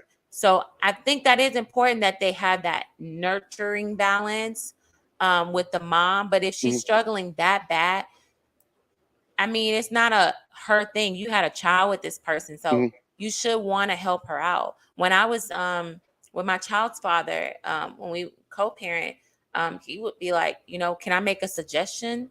And I would mm, remind him of things. Do you know that so and so has an appointment at the? He's like, oh, thank you. We work together. mm. It's not. We can't do it alone. I don't Well, think fathers should do it alone, and I don't think mothers should but do it alone. so for me, that wasn't a shot at her. It was an offer of help. Yeah, You know yeah, what I'm saying? So I didn't do it as like an underhanded, like, oh, because I'm not gonna do it, and then you're gonna see me on social media talking about, oh, I got my kid, da da da. Like, yeah. nah, I'm not that. So let You me feel use me? another example because, and this is where I said this is the difference between mommy and daddy. Mhm, And I showed my son's father this one time. He's a great dad, by the way. This is mhm, not no man that's like a Pookie Ray Ray type of man. He's a mhm, great, outstanding father. Um, our son was getting sick, and I noticed his breathing was off. Those are things that women can kind of, how we can kind of tell certain things that No, other no, men don't. listen, We I have give that it to like y'all, gift. absolutely, So I was 100%. like, oh, his breathing is off. I think he's getting sick. Mhm, Turns out he ended up having COVID, mhm, but I caught it early because I noticed the signs, and dad kept kind of brushing me off. yeah, There were yeah, multiple instances where he was 1 year old and he had a fever and he was sick, and dad was watching him while I was at work. And I go, did you take his temperature? Oh, he felt fine. Took his temperature. It was 104. yeah, yeah, yeah, It was 104. yeah, But he's like, oh, it was fine. yeah, That doesn't mean he's not a good dad. There's just yeah. certain things that mom, our instincts, No, our a hundred instincts percent, tingle, right? a I hundred took him to percent. the hospital. He had pneumonia. Gotcha. I was up all night at the hospital because my child has pneumonia. And then dad started to feel guilty because he thought he was okay. He's Yeah. like, oh, he's been fine. He's fine. So when they're that small, Mhm. they need that mother instincts to kick in. Mhm. I'm not saying every mother has this, Yeah. but if she is a good mother, when they're that young, they need Mhm. to be with mom. They need to Mhm. be with both parents, Mhm. right? Yeah. But Yeah. they need to be with mom for those small little things because I'm able to catch things quicker and Yeah. faster because of my mother instincts. Mhm. And I'm gonna use an example. Sorry, I'm using examples, but It's good. It's good. my son, he was getting bullied at school, or it was something going on, and his Mhm. dad was kind of like, "Well, speak up. What happened? You'll be all Mhm. right. He's fine. He's acting like this Tough because of this, love. right? Like tough love." And I was like, and I sat down with him and I said, "Baby, can you trust mommy, right?" He goes, "Yeah." I said, "You can tell mommy anything, right? You know, you can tell me things, and mommy's never gonna get mad at you, right?" He goes, "Yeah." And I go, "So what happened?" And then he opened up. Mhm. He had this hard shell, but I was able to get him to open up Mhm. because I'm mommy. I'm in a safe place. And he opened up in front of his dad and told us what really was happening at school. And Mhm. his dad was looking like, how the hell did you do that? Yeah. Like, because it's in our nature. We're mommy. We're a safe Yeah. place, where men, the kids kind of my son acts tough around his dad. He's like, Yeah. I'm all right. I'm all right. But with mommy, he's able to open up and really actually tell me things that are going on that may be looked over. Mhm. So I say by the age of 7 and over, if you Mhm. want the child to live with dad, my child's at an age where if my son was like, I want to go live with my daddy, I think I would be in consideration Well, of it. it wasn't nothing that I was pushing. My thing is, if you're going to complain and I offer you a solution and you don't want that solution, then don't complain to me no more. Because a lot of stuff that you're complaining about is stuff that I go through too. You know what I'm saying? Like I got to cook with them hanging all over me too. My daughter is clingy. Like I said, my son comes in here and terrorizes the whole house the same way Yeah. they do with yours. Like it's I get what you're saying about this certain stuff that might be different, but Yeah. overall, the frustrating part about having a kid, a toddler, we're both going through this. Yeah, that's Mhm. true. And I and agree. so that was Well, my thing with that. would you say that there is a slight difference in the woman going through it because we understand that the emotions and even depression is passed down through the Mhm. mother. So there is a larger responsibility where even the conversations we're going to hear, oh, women say accountability, Mhm. accountability. I don't even want to go down that road because we've Yeah. done it already. When is it looked at just as impactful, if not more, for the one that is leaving her, understanding that that's transferred? So shouldn't there be a bit of delicacy when dealing with the one who's carrying the child, considering she's If you are the responsible? one that left, yes, because he ain't always the one that left. You see what I'm saying? Well, I'm And saying even if she made him, right? huh? Even if she made him, like the fight, like let's talk about the fight Uh, aspect, and then I'll uh, bring you guys up. okay. Hustler Master, make sure you're on camera for this one, please. But yeah, do you think that in the conversation when you hear the man and it's like, okay, but what if she made him leave? Do you think that there's a certain type of fight that should be there, or do you think women make it difficult for a man to really fight for his kid? So I told you, like I had a.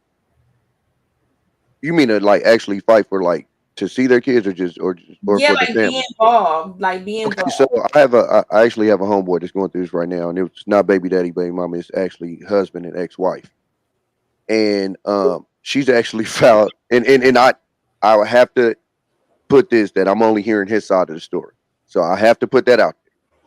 But like she's filing injunctions so he can't see his kids.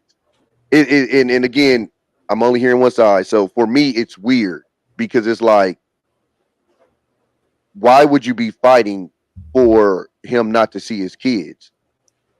Like and those are the situations where she might go around and talk about how he don't come and see it. Like this man is on the phone with me talking about, basically, I guess I'm gonna just have to bounce out on him because she's putting him through so many hoops and so many loops to just simply just see his kids. Again, I want to keep reiterating this. I'm only hearing one side of No, but that's a common thing. That's why I it. asked Yeah. you.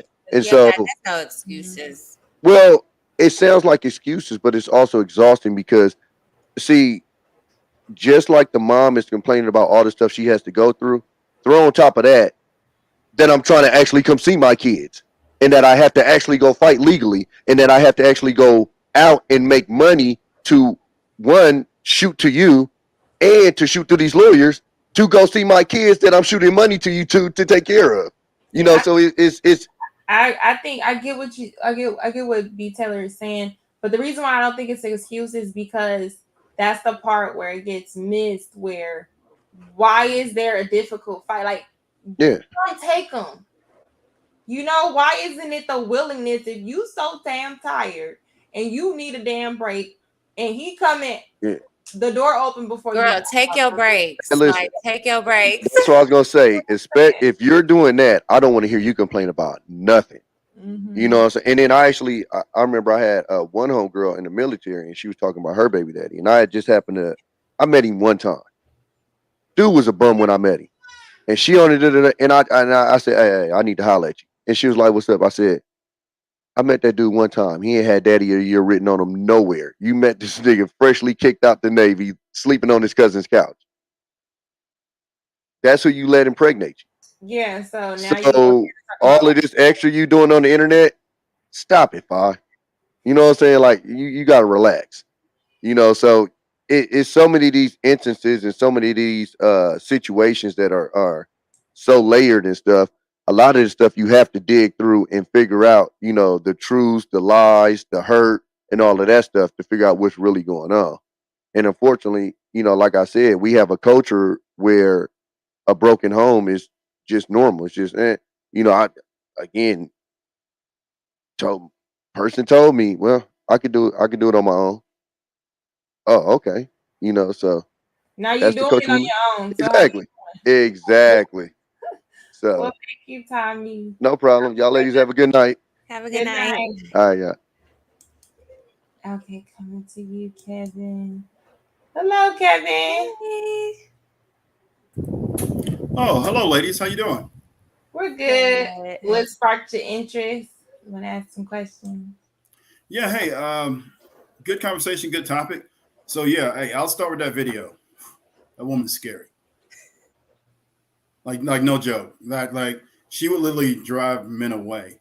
So you two ladies are talking intelligently, calmly. You're talking about issues and problems, but I mean that's stuff to be expected, right? And you know, both of you got one kid, so I don't really see that as that much of an I issue. do. Oh, okay, all right. Well, still though, but you know, you're not going crazy with it, right? You're not like, oh my gosh, I'm stressed out. Yeah. That would scare a dude away. You know, like so that she's not going to get married. She's not going to find a husband. I don't expect that to happen. And that's not a knock against her. It's just that she's going through too much. Like I don't know any man who would willingly take that on. So she's got an uphill battle. So she's got problems, especially now she's got a teenage son. He's going through stuff. Who knows what the daughter is going through? So that might be an issue there.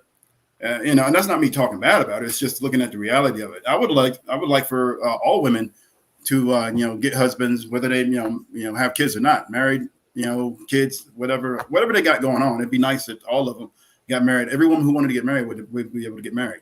That being said, I just, you know, she's just gonna. It's a hard sell for her.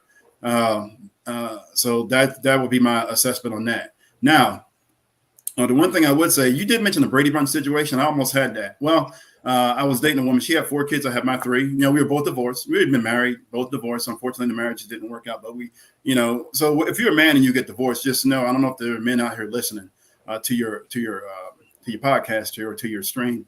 But if you've already been married and you got kids and you get divorced, you're probably going to have to date single mothers. So that's not an issue because you already have kids yourselves. And that was my, you know, ideal scenario. And the other thing too is that women without kids weren't even looking at you. They're like, nah, I'm not. So it's not like it's not like men with kids don't have that same problem. And I realized that after 1 or 2 women, I was like, oh, okay, you know what? Women don't tell you that either. They just go, they look at you, they see you with the kids, they see you being a good father. They don't care about that. They're just looking at, you know, you got kids, I don't. And that's fair to them. That's, you know, nothing, no issues or problems there. Look at baby mama drama. Yeah, that's what they think about. And that's fair. You know, when we kind of have that thing, unfortunately, among Black people, because, you know, we know there's, you know, sometimes there's the multiples. But I actually went to the hospital one day, right? And a woman was asking me a question, and she said, she asked me if I had all my kids with the same woman. I was offended. I was like, what are you talking about? Why would you even ask me that? You know, I got, you know, I'm married. Why wouldn't they be with the same woman? So, but I didn't. That was when I was young. I didn't realize, the stuff that was going on, and there's multiples and stuff like that. And I didn't think about the fact that guys actually do get remarried. So, but I didn't know about the Nick Cannons out here and stuff like that. See, that I had no idea about that. The Nick Cannons aren't forms of, they just don't have the Nick Cannon money. Yeah, they're, making babies. And I see you guys' questions. If you want to put it in here, we'll answer at the end once we take everything. Yeah, and then so here's the thing, and I don't want to, and I'm not talking negatively about women with kids, because you did say something, Miss Taylor, that actually kind of pointed to the finances. Guys with the money don't really worry about it, and women might have. Matter of fact, I suspect a lot of guys have money, but they there's other things that they're thinking about. So from start to finish, this is without college, trade school, or helping a kid start a business or anything else. From birth to age 18. Raising a kid from birth to age 18, getting them to adulthood in a middle class environment, it used to be about $250,000. The minimum was $200,000. Then it was an average, depending on where you live, up to $250,000. Now economists have just redid that configuration, and it's up to about $300,000 now. So when you're talking about over $250,000, then it makes sense to want to invest that money in your own biological children. This is assuming you never had kids. Or correct, you've never been married and you don't have kids, because I have a son, and again, this is not a knock against, single mothers or anything. It's just, and then the other part of it too is he doesn't have the life experience of raising kids. All right. Producing your own children with your own wife allows you to gradually ease into fatherhood. Stepdad, performing stepdad duties puts you right there smack dab in the middle of it, and then there's issues and problems and stuff with that. Yeah. And the reason I know all of this is I've seen it. Plus, on top of that, dating women with kids, I kind of had to deal with that. And then on top of that, I'm a stepfather right now, and my stepdaughter, I just call her my daughter, because she's getting ready to graduate, getting ready to go to college, and all that other stuff. But man, when I got her, boy, she had a hard time adjusting to me. I'm a lot, I'm a whole lot of, she was around a lot of women. She had her uncles and her grandfather. And other people, and then your father was there periodically, but not really. After they broke up. But the thing is that when you're around a man all day with with as much testosterone and drive and all that, it was a lot for her to get used to. She's used to it now, but even still to this day, every now and then stuff pops up. So that would be the issue. It's nothing against the women, nothing against the kids. It's just I can't recommend to a young man who's never been married with no children of his own to go into stepfather duties, unless that's something he really wants to do. And then he has to understand and talk to men who, and then I would be like, okay, if this is what you're going to do, that's fine. She's a great woman. She's a lovely woman. The kid's great and all this other stuff. Then I would put the limit at one kid. And then on top of that, I would give him advice on how best to approach that. And then, of course, he's got to deal with, the ex-husband, the fathers to the children, all of that other stuff. So just so everything goes smoothly, because now it becomes a co-parenting situation. The other thing with that too, because sometimes there's guys who they're like, hey, y'all don't want you around my kid. We kind of saw how that stuff played out with, and I know we don't want to hit up on Sierra and who is it? Who's the other dude? Russell and Wilson. Future. Mm-hmm. Yeah, but dude saw that, and everybody's like, well, Russell Wilson's a good dude. He's doing you a favor, man. He's being a good husband to her. Good father to the kids and your kid, and being a good stepfather. So what's the problem? Like, he rode that dude for the longest time, and then he finally settled into like, okay, Russell Wilson's a good dude. Like, he finally actually accepted it. But and everybody just to kind of like settle the point overall in that one. I don't think it with the Russell Wilson. I don't even care about the ex baby father's approval. It's kind of like, and I think that sometimes get lost where it's like, look at the positive aspect of the outcome that child would have. Like, it's always the negative on the man taking on the responsibility, but yes, we see that most of the men today that are messed up, including women that are making these bad decisions on quote unquote vetting, is because there is no male figure in the home. So if you have men willing to take on that responsibility and understand going forward, at my age, I'm cool with it, whatever added to my life, there should be no shame, because we're looking at the fact that you don't want more people to end up like us if we're saying the society, you know what I'm saying, is wrong because there were no fathers. So yeah, and I get that, but see, again, I think you ladies got it covered. So I'm not concerned about women like you guys, because you guys are straight. You're not going to scare men away And even again, but men are intelligently, they should be thinking about all of these things, the economics of it, the co-parenting situation, having to deal with, the ex-husband, all of that stuff. Because I was concerned about that too. I was thinking at some point my ex-wife might get married, but she never did. And then the kids, that which points me to the other situation. I do give a shout out to my ex-wife. I mean, we didn't make it through the marriage, but we did produce some great kids. And then on top of that, man, I had all kinds of access to my kids. I could literally leave work, go over to the house, pick my kids up, and then say, hey, come on with me. We're going to go check on your homework. That's how it is with weekends all the time. Yeah. Weekends all the time. Any kind of long break, what is it? All those, spring break, Christmas break, they stayed with me all the time. And when I was not overseas or deployed during the summer in the field or like in the field and I couldn't, kind of have them on a regular, like they stayed with me during the summers.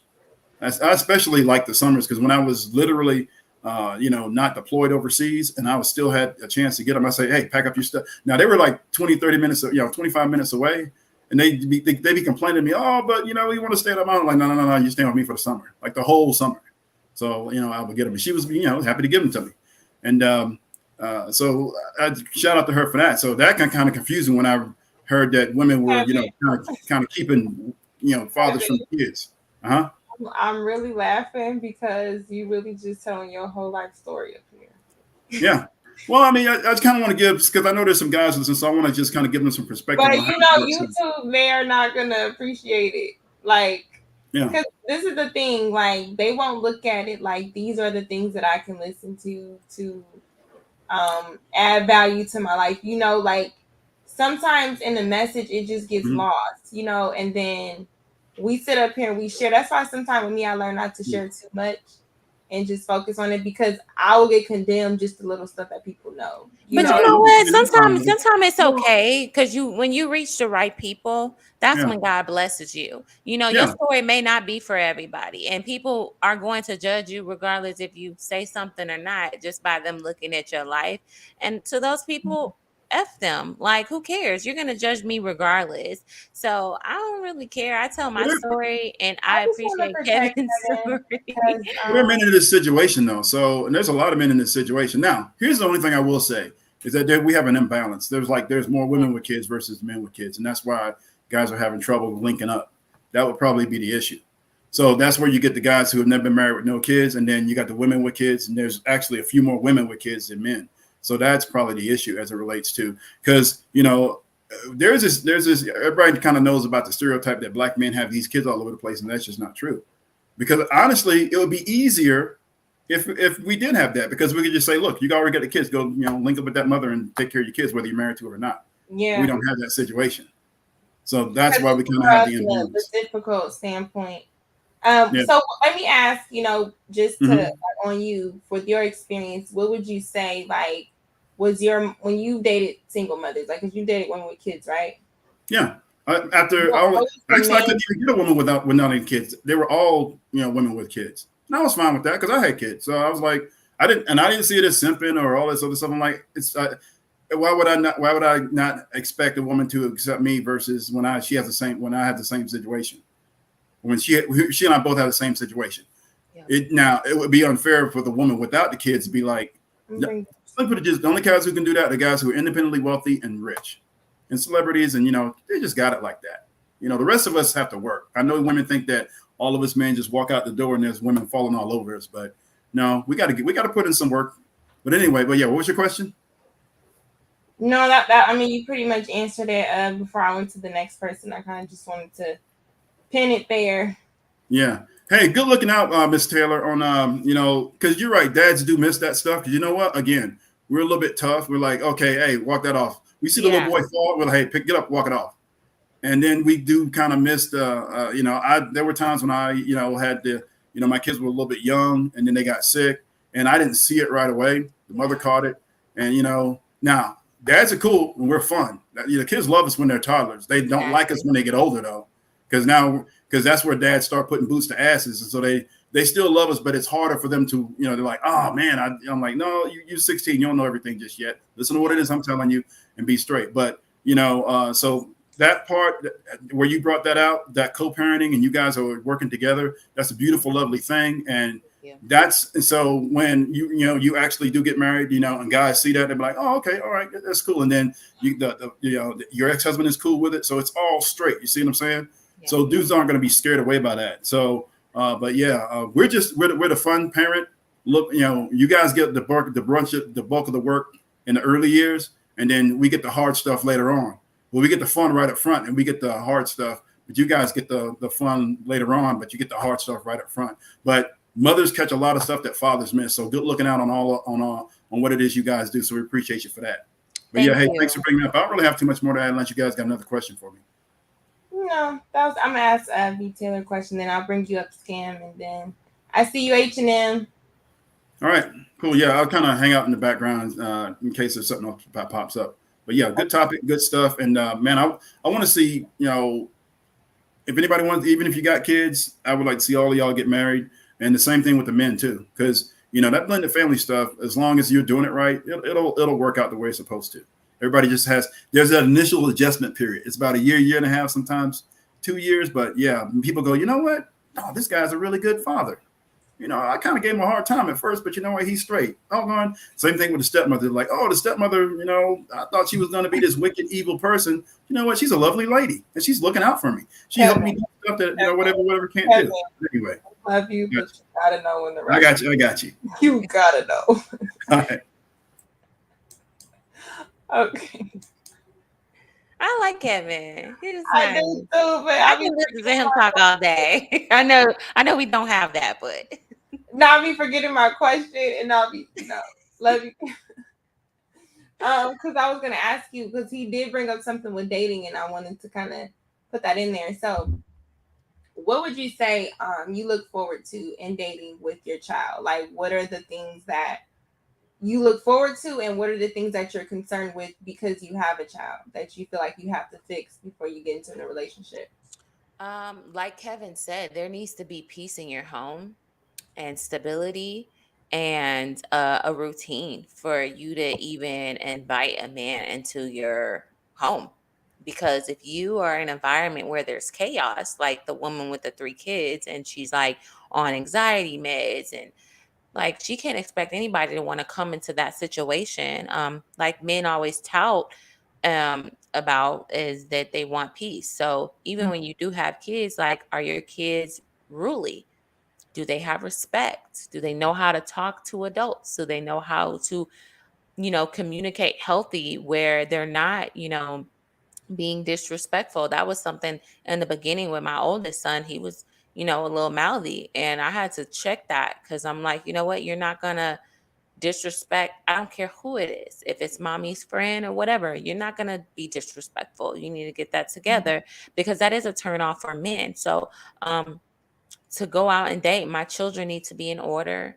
My home needs to be in order, and my mental health and myself needs to be in order to invite this man into this environment that looks appealing and that he's going to find peace in it, regardless if there's children in the home or not. You're going to find love here. You're going to feel like we're a family. You're going to have some good meals with me. You're going to have some great sex. We're going to enjoy this together. As long as you are being the man that I need you to be as well. I'll be that woman for you and my kids. We're going to love on you. But if you don't want that, that's fine. You don't have to.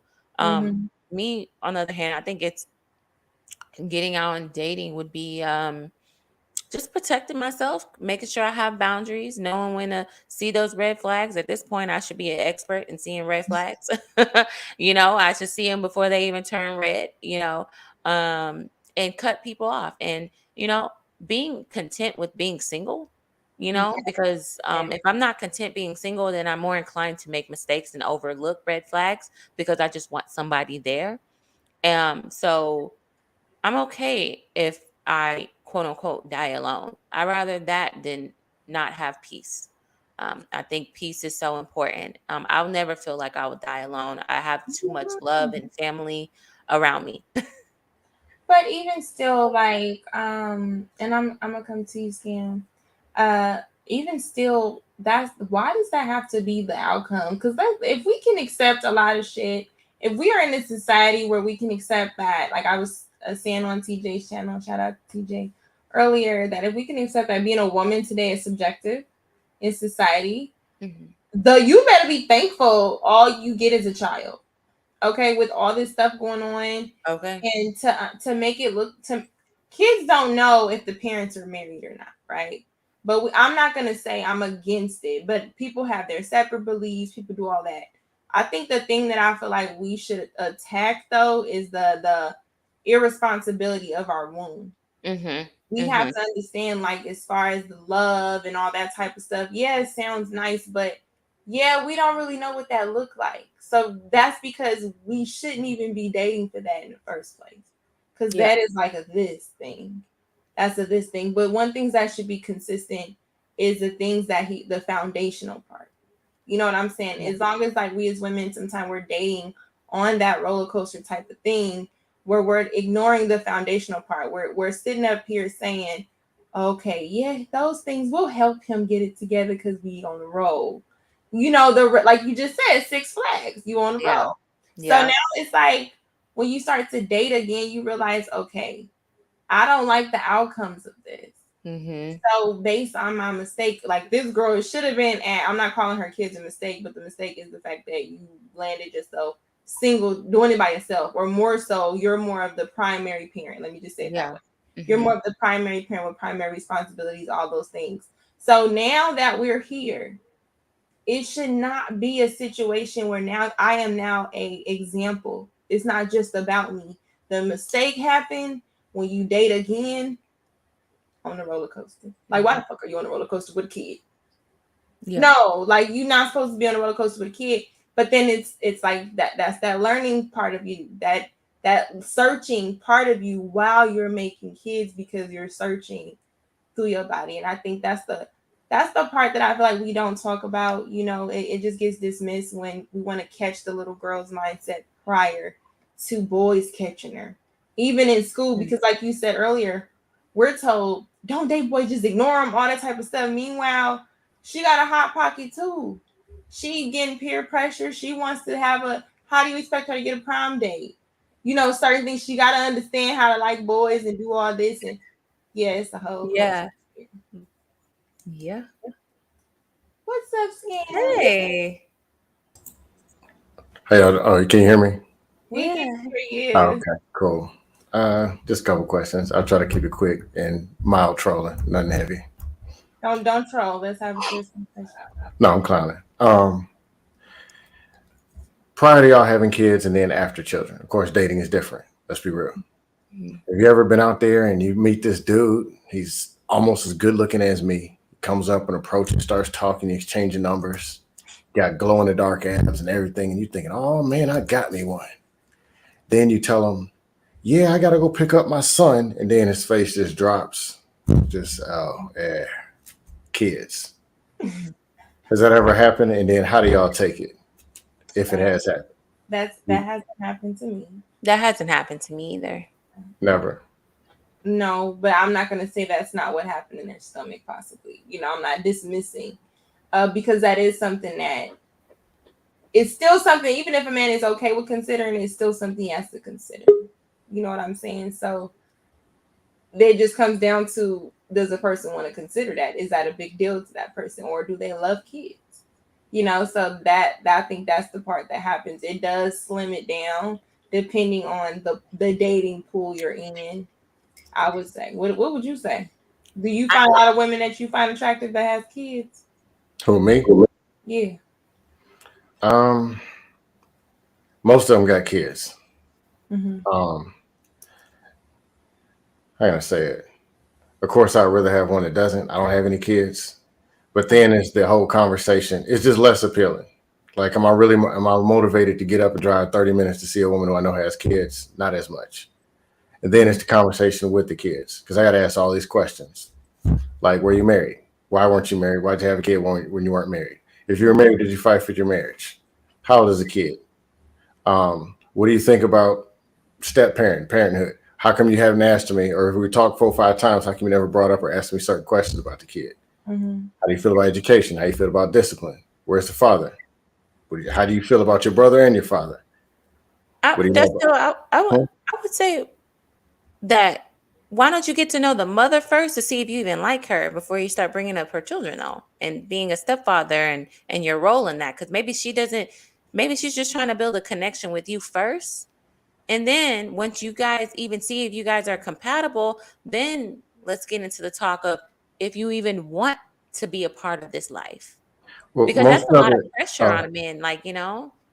no, it's most of it is their conversation coming to me of why I don't want to date them. It's only been one that I dated that was a single parent that I actually was like really, really pursuing. And initially I wasn't pursuing her. I wasn't that interested. We were just kind of dating. But she was such a great person that I was more willing to take it on. And she had 2 kids, Mm-hmm. but she was an awesome person. Mm-hmm. But not all the other 99% in their conversation talking about their child or their actual life, somehow they make it not appealing and What was unmotivated. it that made it not appealing about her? Because you said she kept asking you why. As soon as you would have told me, I would have, no matter how No, much our relationship, kid can't go nowhere. We gotta go. I'm talking about just different women in their conversations about a kid. It's either complaining about the dad all the time, Mm, bashing, or he was great, but they screwed it the hell up, or mm. them asking for so much more, as if you can just go out here, pop a kid out, just come bring it to another man and say, "Hey, here you go, take care of it." Like that type Really? of mindset. You Like, all had right, that I can just, experience? You huh? had that, that's been your entire dating No, experience but with that's single really mothers? how it go. But Cause I'm just asking, like, I'm that's saying, been your entire experience where women are like, seem like they're just single mothers are unhealed. They're mad about being single mothers, or they're mad at the baby's father, or they're um, complaining. just being honest, one single parent. Actually, there was a second one, but her daughter was grown. Daughter was already like 18, 19.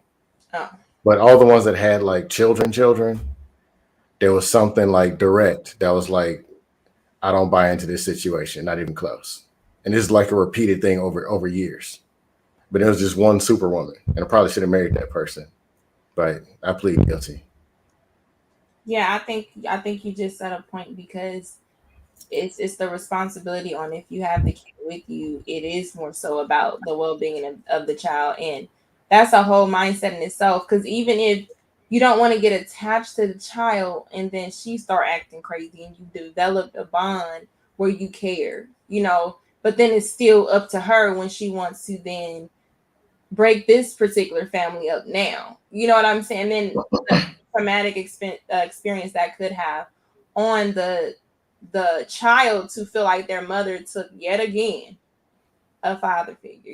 That's how they see it. Even if that's not how it would happen, even if the relationship just whatever, you still have a duty to get rid of whatever that is person like feelings you have about it. You still have a duty to your child to make sure that you do what it takes for the best outcome, because when you're dating again, you're dating for two and their needs come before yours, unfortunately. And I think the negative part that comes about it is where it's like it makes it seem like because you got a kid, like you need me in this aspect, because without me you can't eat, without me you just on the welfare, without me it's that vision when you hear a single mother is barefoot and pregnant, right? The Are unfortunate dudes really pitching it like that? they are. Or you hear a logic, cream pies.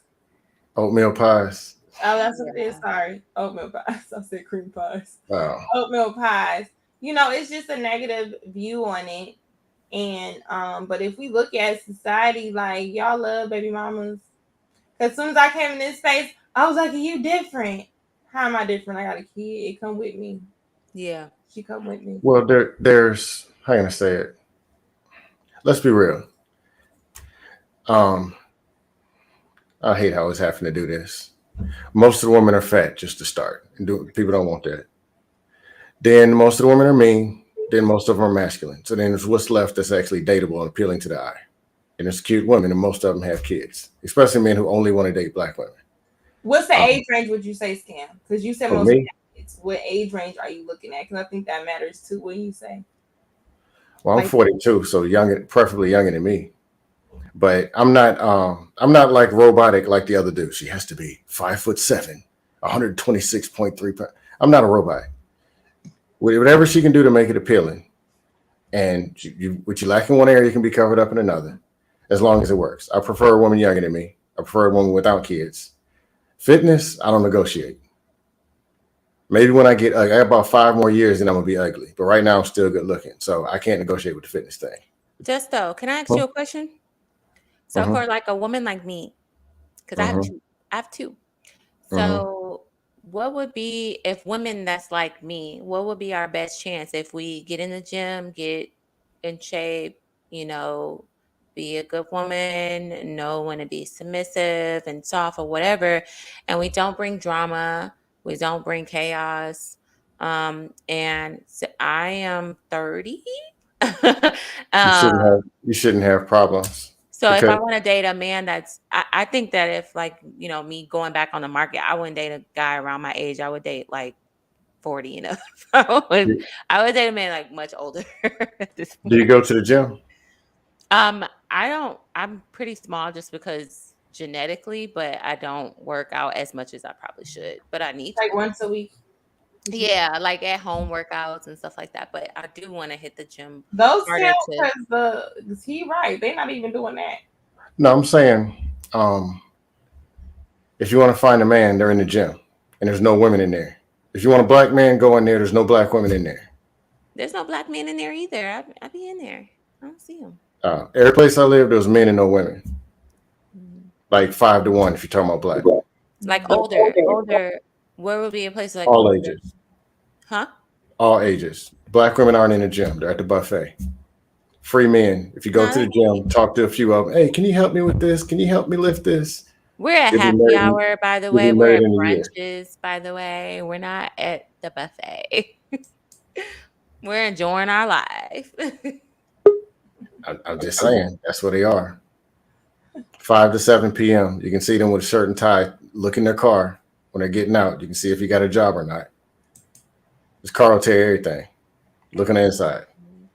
So what would you before you get out of here? And I'm gonna bring you up, Ronan. And I see you in the back. I don't see my camera. What would you say, like, when you have women who are dating? Do you think that they shouldn't be on the dating market, or do you think that there should be two different dating markets? Like, the conversation should be for the people that want kids to talk to people with kids, and the people who don't want kids to kind of be in their own little thing. Like, or do you think it's okay to kind of mix it, like a woman with multiple kids? Like, this girl had 3 kids. If she get with another man that doesn't have kids, do you feel like she's pissing in the dating pool, like they like to say? Or do you think that, like, what are your overall thoughts about single mothers dating with multiple kids? Okay. First of all, single mother with you. I'm a stronger believer. I grew up with both parents. I wouldn't be the person I am without my dad.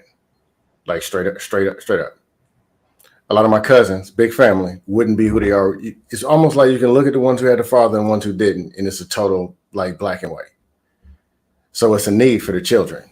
And if the children come first, find the father. For yourself, for your own emotional stability and everything, get a man.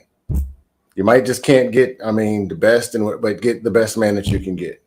What's that? What is that? The best? What does that mean? Because we're saying don't get toxic men. So for me, when people say you're not gonna get the best, that what does that mean? Like you're not gonna get a good man or semi good man? Like what is that? What does that mean? Okay. If you look at the women and what there's to choose from as far as competition, it's not that hard to beat them up and pick and choose. It's just not. They're 300 pounds. They're bigger than we are. They're meaner and more masculine than we are. You can beat them out and get a decent man. And they're in the gym. That's what they are. It's not difficult. Men are on sale right now because of what there is to choose from. And most men are even opting out, just saying, you know what, just no, just forget it. No. Be nice to them. That men ain't even asking for the same things. Just listen and be nice. They'll even take the kids. I don't know.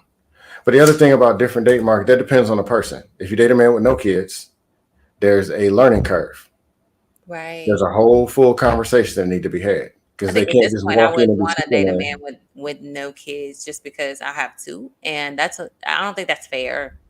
Personally, I don't think it's fair. If he wants to be, if he's an older man who's like, I don't want kids because I'm older, but I don't mind taking on, like, then that's a discussion. But if you're like somebody who's like, no, I want a big old family, I want to have a whole bunch of kids, I don't know. I don't know. Well, is it about what you want, or is it partial? Is more? I think 2/3 that has to do with what he wants versus what you want, Yeah, that's as true. well I as think give I'm a more man so a chance who saying didn't have any. Oh, go ahead. who don't have any experience in fatherhood, and They'll, they can figure it out. Trust me. because sometimes they'll treat your kids like, I've seen situations where women will get with men who don't have any kids, and they love the woman's kids until they have their own kids, and they realize the love is different, and then they start treating the other kids a little differently. I've heard of that happening. Mhm. I don't.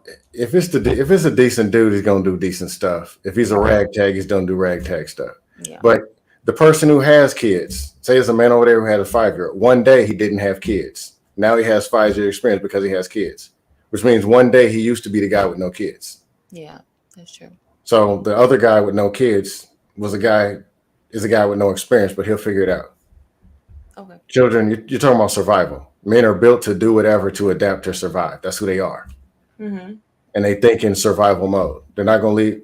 A decent man is not going. If a man is taking care of his own self and willing to take care of his woman, he's not going to leave his kids out to stray. That doesn't happen.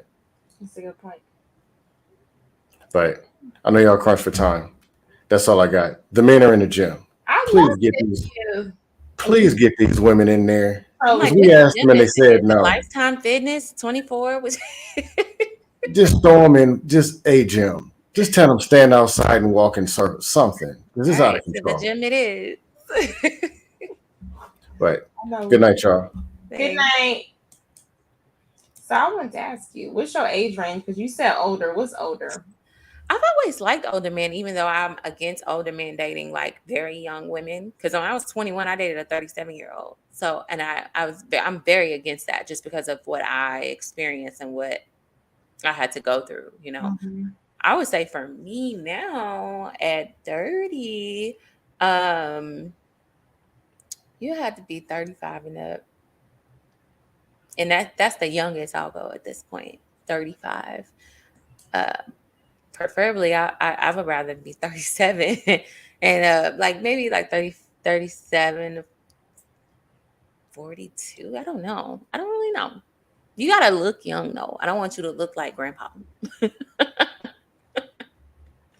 want you to look young. You got to be a granddaddy. Granddaddy, yes. Granddaddy. What is Rhoda laughing at? There's so much to say and so much to ask. Rona, you was the first one, but then I seen you off camera like that, so trying to pick and choose to do it in order. No, it's cool. It's cool. Definitely appreciate you doing your thing on the platform, and Taylor. It's good to see you on the beatbox. I'm not on the beatbox. I had my questions I put to Lucky earlier, but I want to ask you, what are your thoughts about parental politics and how they affect your communication with your the fathers of your children? You asking me first or just in general? In general. I think when it comes to politics, I would like to see something in place that states in the process of when the woman finds out she's pregnant, I would like for it to be something where if the man decides, I don't want to do this, he can sign it. That way she's legally saying, I'm taking on the responsibility 100% as a single parent, or the state needs to tell her these are the consequences in which we will only give you this amount of help or no help. I think there should be some scarcity. Everything in a law can't be perfect. We're not going to get everything in one law. I think it should be some scarcity so that when you do have a child, you know that I am going to have to get rid of it or take on the responsibilities. And I think that it should either be something he can sign so that he can't forfeit later, or she can make a decision she needs to make, or I think it should be something that the state says, this is how much help we're going to give you until then. It should be like a time limit, like for the first 5 years or for the first couple years, we'll help you with it. Whatever it is, it should be something in place. But I think for the man, if he doesn't want the responsibility, he should say that up front. But if he wants the responsibility and she doesn't, I think it should be something in place where she has to go through with it and then she signs it saying, I'm going to give this child to him once I have. No, Lucky, really? Come on. Come Yeah. on.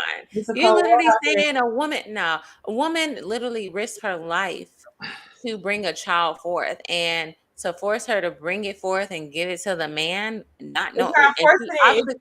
if she obviously doesn't even want to be with that man, what makes him even qualified to take care of that child? If you okay, so let's say you're pregnant, right? Like if I'm a man, right? You pregnant, and I want to keep the baby. You like, nah, I want to get rid of it. I don't really have a say, so that's not fair.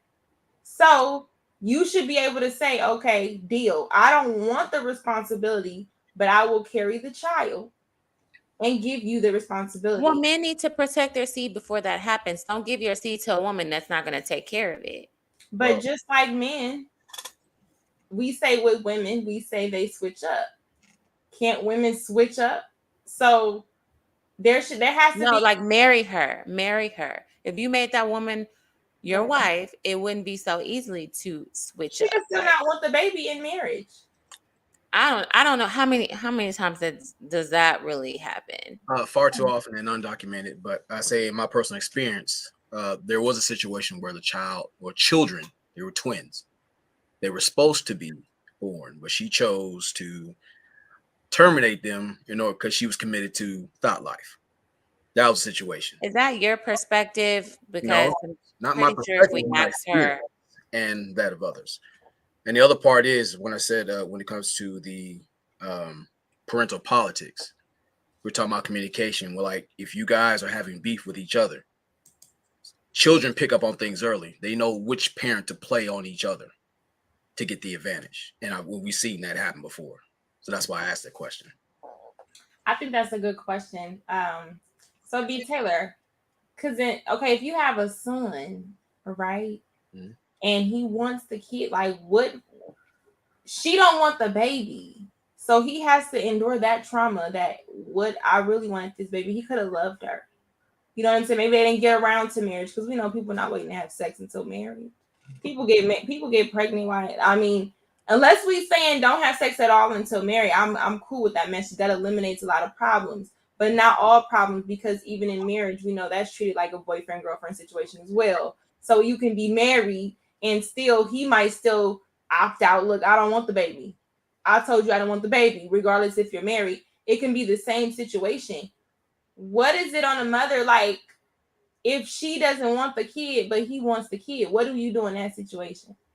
if he doesn't want the kid, he wants the kid, She doesn't want the kid, and they're married. Yeah, or either way. Let's say they're married. Let's just take out. And my son, that's between him and his wife. That's the wife that he chose.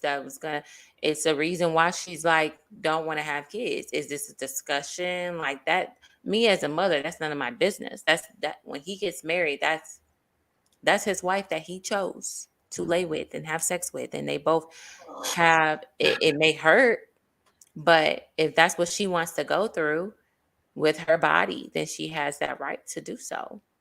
So what if she wants the baby and he doesn't, and she wants to go through with it?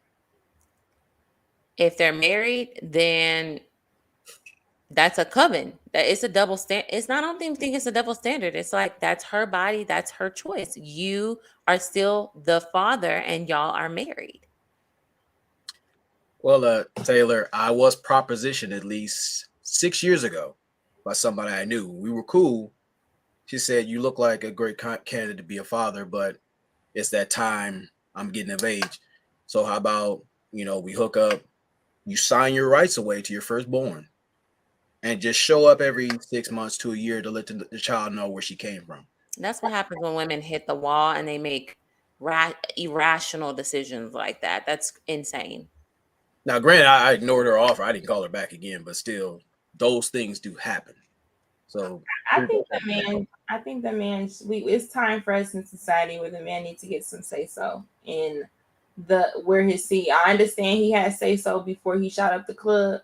And now his body's in the club. So what do we do? But that's his say so. That's his say so. I think that we're not emphasizing enough on him protecting his seat. There's some men who don't play. They'll what is it? What about the ones that were? What about the ones that saw that you could have been whatever? Whatever. Their intentions were right. The The same way intentions to make you a baby mama? no, I'm saying your intentions were in the right place. I mean, unless, like I said, unless we're saying wait till you're married to have sex, which we know most people aren't. There are many different situations in serious relationships.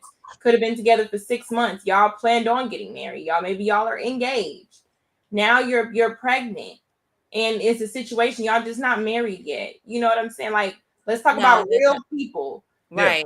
Yeah. And that, you know what? And if a woman decides to not go through it, I don't blame her, because I was a woman who was in a long-term relationship. We planned to get married, and he switched up. And now I'm stuck as a single mother. So it's like, if But a if woman it's comes to me saying that, you wouldn't be stuck. You know what I'm like? huh? You said what? You kind of get what I'm saying. If his intentions were pure and you just don't want the kid, But you don't know anybody's intentions. If the intentions seem pure, if they're meeting your family and the family and the mother and all the families involved in that situation, and both of you, the parents are involved in the situation, then what really does that get? Like, this is not he was just saying sweet nothings. This is like, it wasn't just us two. It was like our families were involved in this. So yeah, and there's people who get engaged, and you know what? Once you get pregnant and go through rough times, they don't want to stick it out. They want to, you know what? I'm done with this. I don't got to deal with this. Like they said, mama's baby, daddy's maybe. But what about the ones that are sticking around? The dads that are sticking around, and she don't want to have the baby because she don't want you.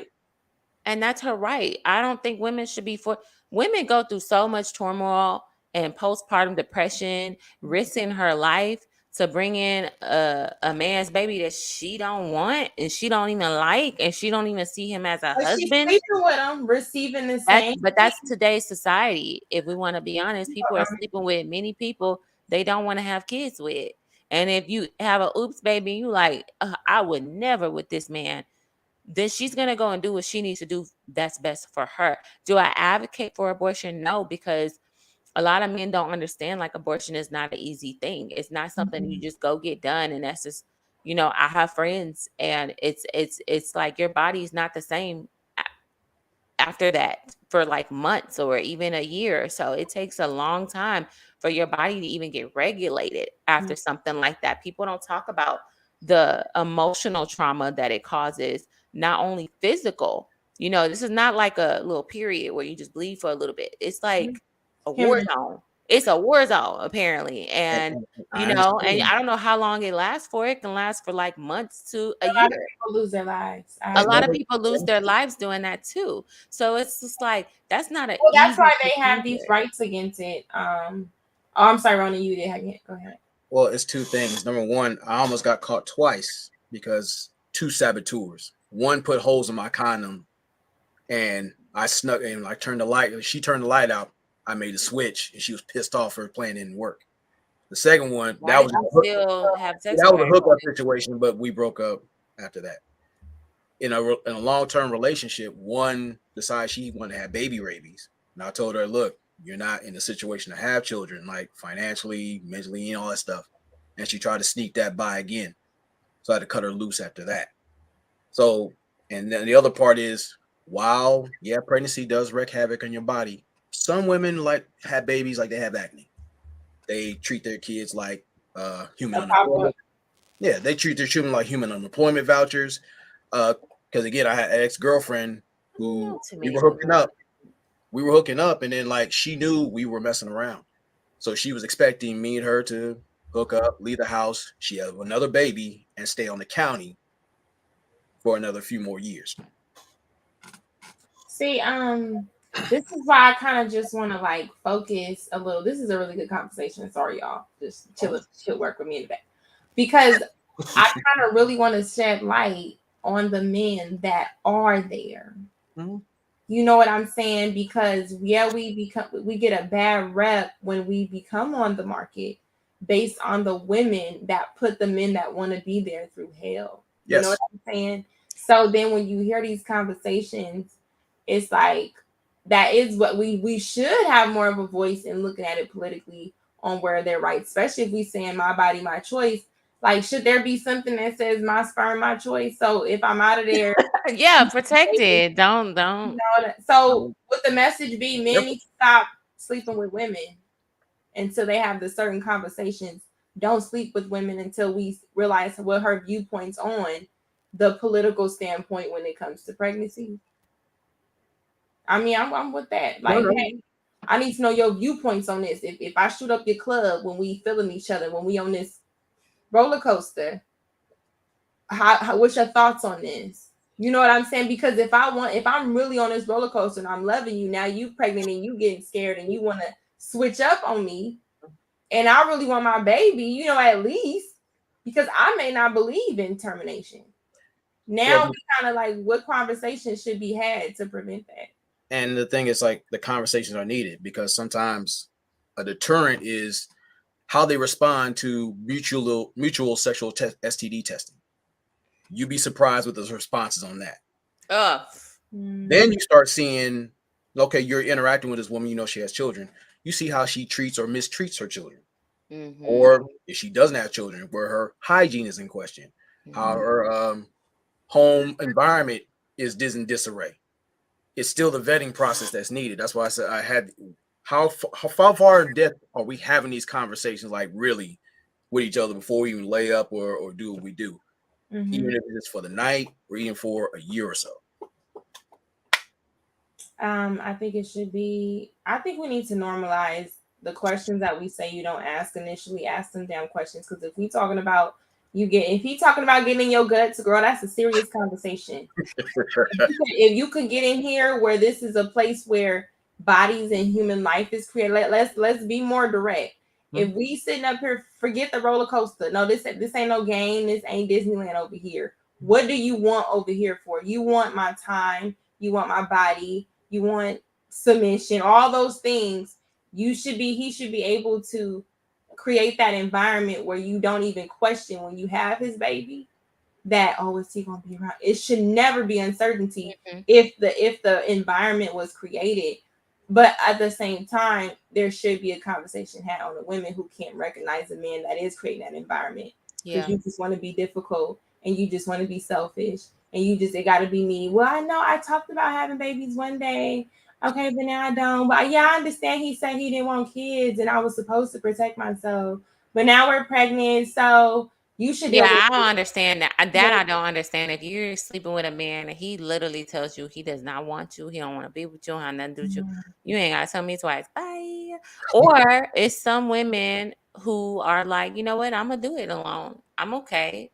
Because some women, when they get pregnant, some women have an instant connection with that baby. Some women know that they're pregnant before they even take that test.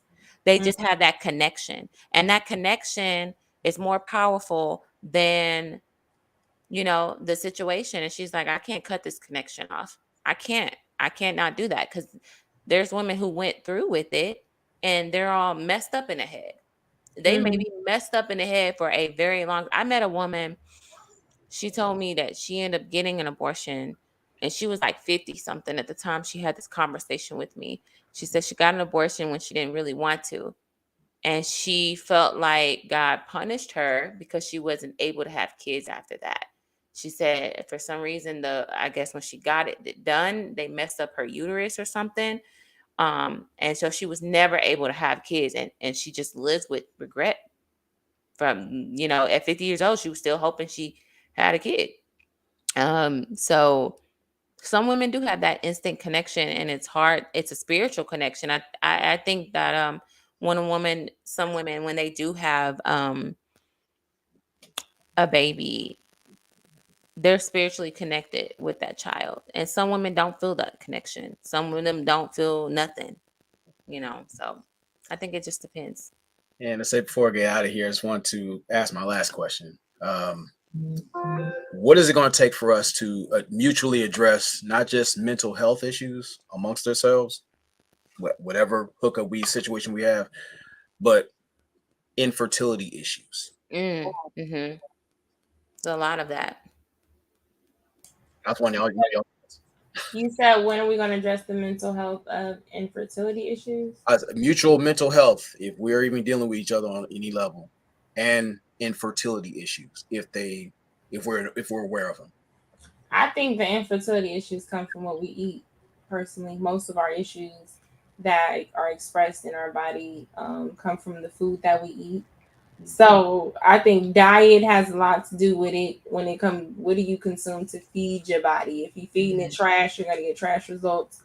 It's the same thing with your soul and your mind. If you feeding your mind trash, if you want to keep hearing horrific things, if you are not also pouring into yourself and making sure you have some sort of reverence and self-awareness with yourself, and you are actually you have to really be in a space where you fully, I think we throw the word accountability around a lot, but we don't really know what the hell that means. That means Exactly. in We regards to yourself as well.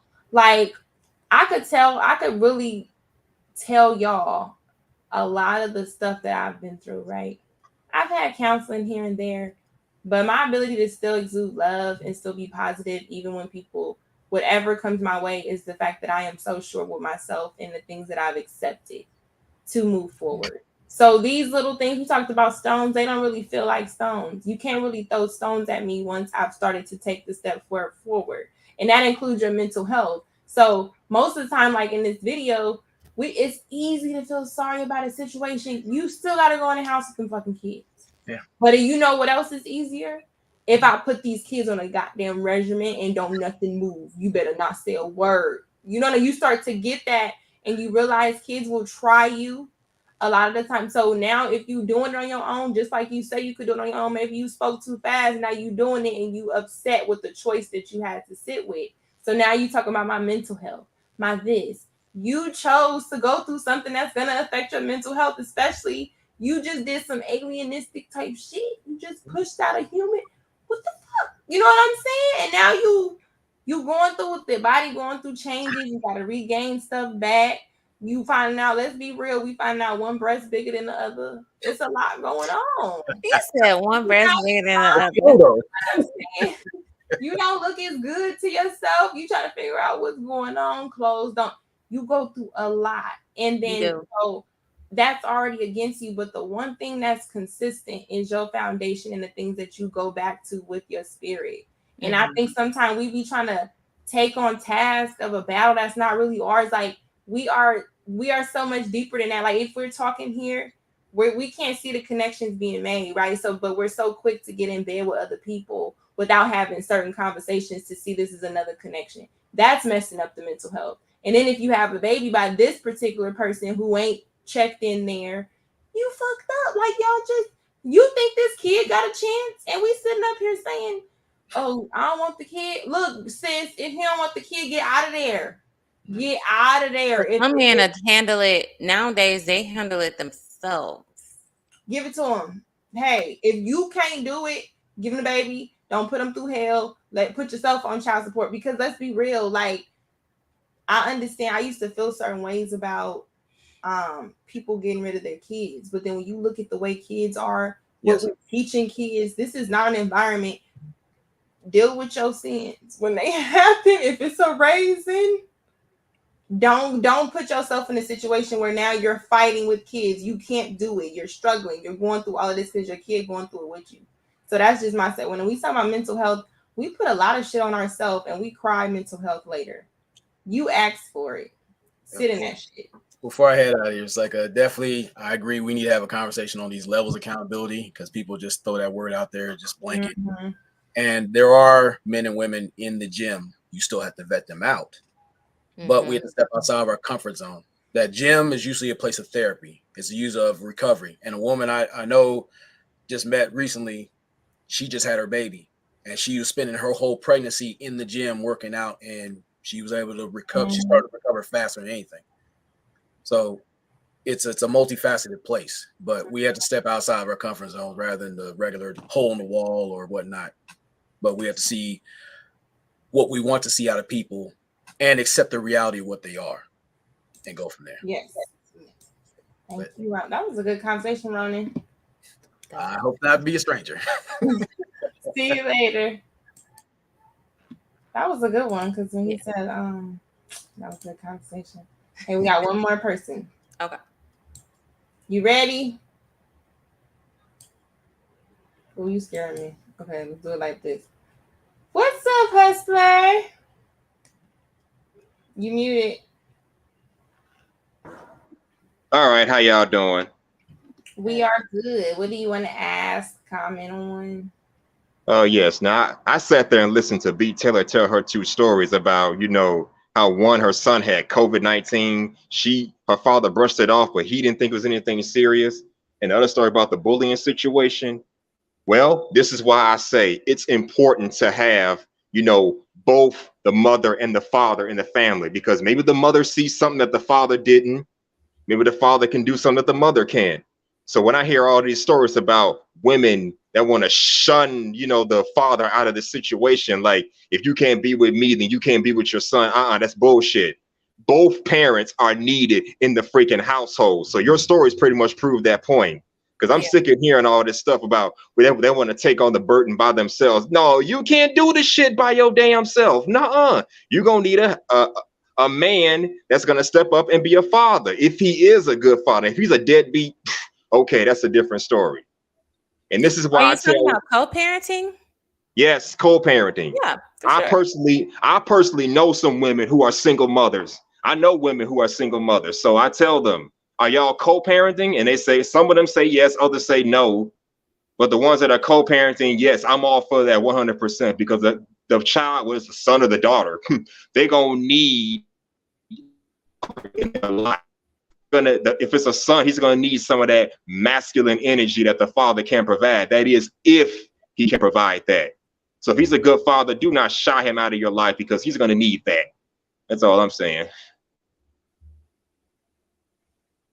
What do y'all Yeah, think? I think that's the key point too, because some men, like, they do think they co-parenting just because they come do a little something. And then the woman would still feel like she's a single parent, or then you have the woman who feel like because she primarily lives with the child, she dismissing anything that he does because she's primarily with the child and all those type of things. And so I think I think there should be a healthier example of co-parent relationships and a more Yeah. healthy example of women who are healthy dating or finding those other type of households where they're joining, like she said, the Brady Bunch, the nuclear family, all that type of stuff that we talk about.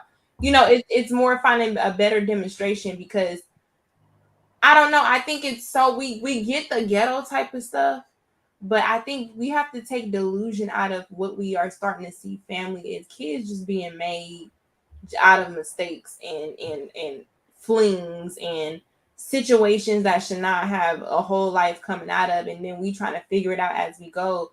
And I think the message gets lost is because we are the ones that carry it. We just had a conversation where it's her decision. Even if he wants the baby, it's her decision. So the one thing we can tell men to do, stop sleeping with women that think like that. Like, it may sound bad, but if she thinks All like right. that and you're okay with it, then you are assuming the risk. So if it turns out Exactly. bad for you, it really is your fault. If it turns out Right. good for you, but because if you control the seed and she controls whether it comes out, you got to stop it with your seed. That's the Exactly. best way. I And don't care if the ass is fat. None of that matters. let None me of touch upon that real quick. And this is why I tell women, stop giving these reckless Pookies and Ray Rays access to your womb. Because I'm sick and tired of hearing women talk about, well, it's the men that are creating single mothers. It's the men out here that are giving us kids. No, sweetie, you got your damn self pregnant when you chose to open your legs up to that man, knowing he was gonna be an irresponsible, a low down piece of garbage. No, you have to take accountability for the men you choose to have babies with, the same way we have to take responsibility when we act reckless and decide to impregnate these women. Because once a child is involved, guess what?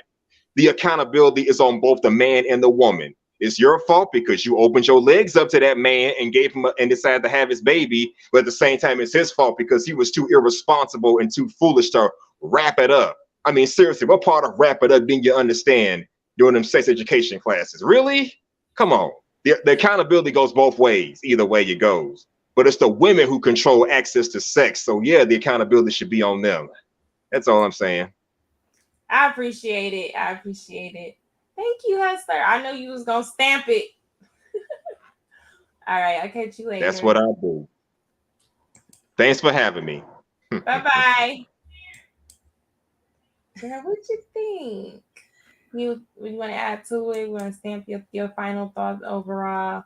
Dating, regaining your confidence, all of that. Just tell us like how you decided to do that. We get on a positive. How did you decide to regain your confidence when after all the stones and still get out there and find Prince Charming? I think I'm still trying to find it. And I have a therapist, so she's been working with me. I feel like I've improved so much. I still have a lot of work to do. So I'm excited for the future because I believe in that God has it set up for me. I don't care what society has deemed me as or try to write me off as I said earlier. I believe in what God has in store for me. And just building that relationship back up with him and healing myself, and not being fearful of the future and just being optimistic about like what's next in life. And just like I said, just give it to God if I have any worries. So I'm optimistic. I'm optimistic. We'll see. Well, I'll say the regaining confidence part comes from within for me. It comes with you being understanding what just took place, that you are a single mother. You're doing this on your own, or you're doing this more so more than the other, whatever that is. I'm talking about single from a standpoint of you, like he just said, you're more so doing anything, and that person is pretty much just is subjective, we'll say like that. So I think my thing would be to kind of just understand that this is not normal. It's absolutely not normal. I had to really like, this is not normal. Like, this is ghetto. Like, and then if you question like the things that took place, you have to also ask yourself certain questions. Why do you allow this type of things? Even if it broke, if the breakup, you know what I'm saying, process, why is it going this way? You have to really sit there and say, okay, how can I change these type of things to get a different outcome? Then from there, the regaining confidence comes with when other people see the work that you're doing, when you get those pats on the back, because sometimes you start feeling like, damn, they don't see what I'm doing. You know what I Right, mean? right. They don't see the work that I'm doing, and you still like, I've came a long way. So I think that's where you start to really get your validation and the response you get back from the world. And sometimes we realize like it was an effect on how they see us, like together. Because me, I just think it's who are y'all to tell me I need to be accountable with something I take accountability for? Like, I'm keeping my kid, But when you look at it, I think we have to look at it beyond us. We have to look at these are people we creating, and maybe we should do some digging on how we mate.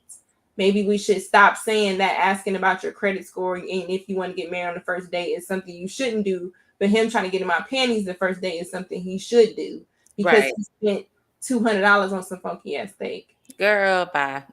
Or you should be thankful, so it's just really just being more guarded with your wound and understand that really sex is created just for life. So Yeah, we should it get a is. little bit more serious. I And agree. yeah. But the confidence for me always gonna come from, I can know what work I'm doing, but the response that I get back and the outcomes that I get back always show me that I'm doing the work. And when I hear the criticism, how I'm so receptive of the good stuff. So that's just what I was saying. But thank you for being here. I know Yeah. I kept you a little bit, but you always welcome to come back. Add to anything you Yes, want to thank talk you. Your audience is so nice, girl. That one comment had me so emotional. They was like, virtual. They what they said, B said like she needs some hugs. I was like, oh, I don't know. That was just about. Why? that's a lot. But thank you for having me. Of course. I'll catch you later. Bye, bye, girl. All right, y'all. Y'all enjoy the show. Let me check the chat, see what y'all was saying. Y'all had a few things that y'all was saying. I seen Eugene earlier. He says, "Lady, when you got pregnant and the father ran away, what was going through your head?"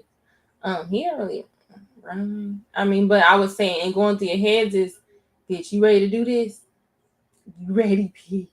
No, I'm kidding. But yeah, that's really what goes through your head. I suppose, because now you ain't no turning back now. You got to go through the fire. So that's pretty much what goes through your head. How often do ladies talk to the ladies who got outright to see what their formula was?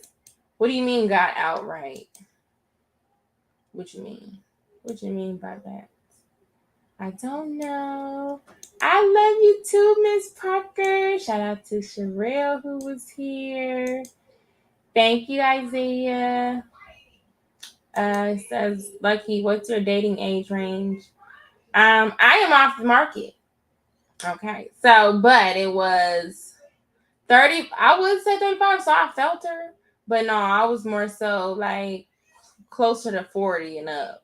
So like 38 and up was what I preferred based on the maturity level. I like a situation. Teach me, because like I need to be under a daddy.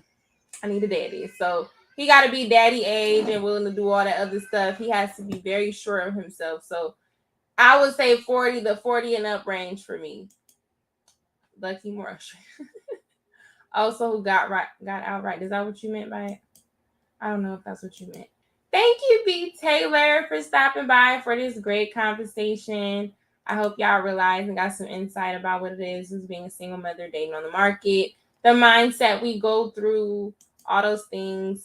I will catch you guys later. You guys will see me back streaming. Look out for my vlogs, y'all. So let me just tell y'all, the streaming is ghetto. Let me just tell y'all, the streaming gets ghetto. So I like the streaming in the way that I did it tonight. Let me know what y'all think. I will accept more feedback.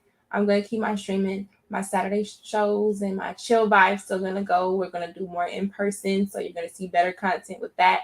I have a membership coming for you can kind of get more into me. I am a person, to be honest, but I realize on a public standpoint, I can't really be authentic as much as I want to. So I am going to have subscription based with me and other people where you will see more insight of personal stuff. Ask me whatever you want. Be very honest. All those type of things. And in my vlogs, there's going to be unedited versions of things that go on in my life. And I will post them here. So I'm going to bring back all the other stuff, really get stuff together. And I hope y'all stick around. But until next time, y'all. Bye. Have you ever been punched in your motherfucking face? What you say?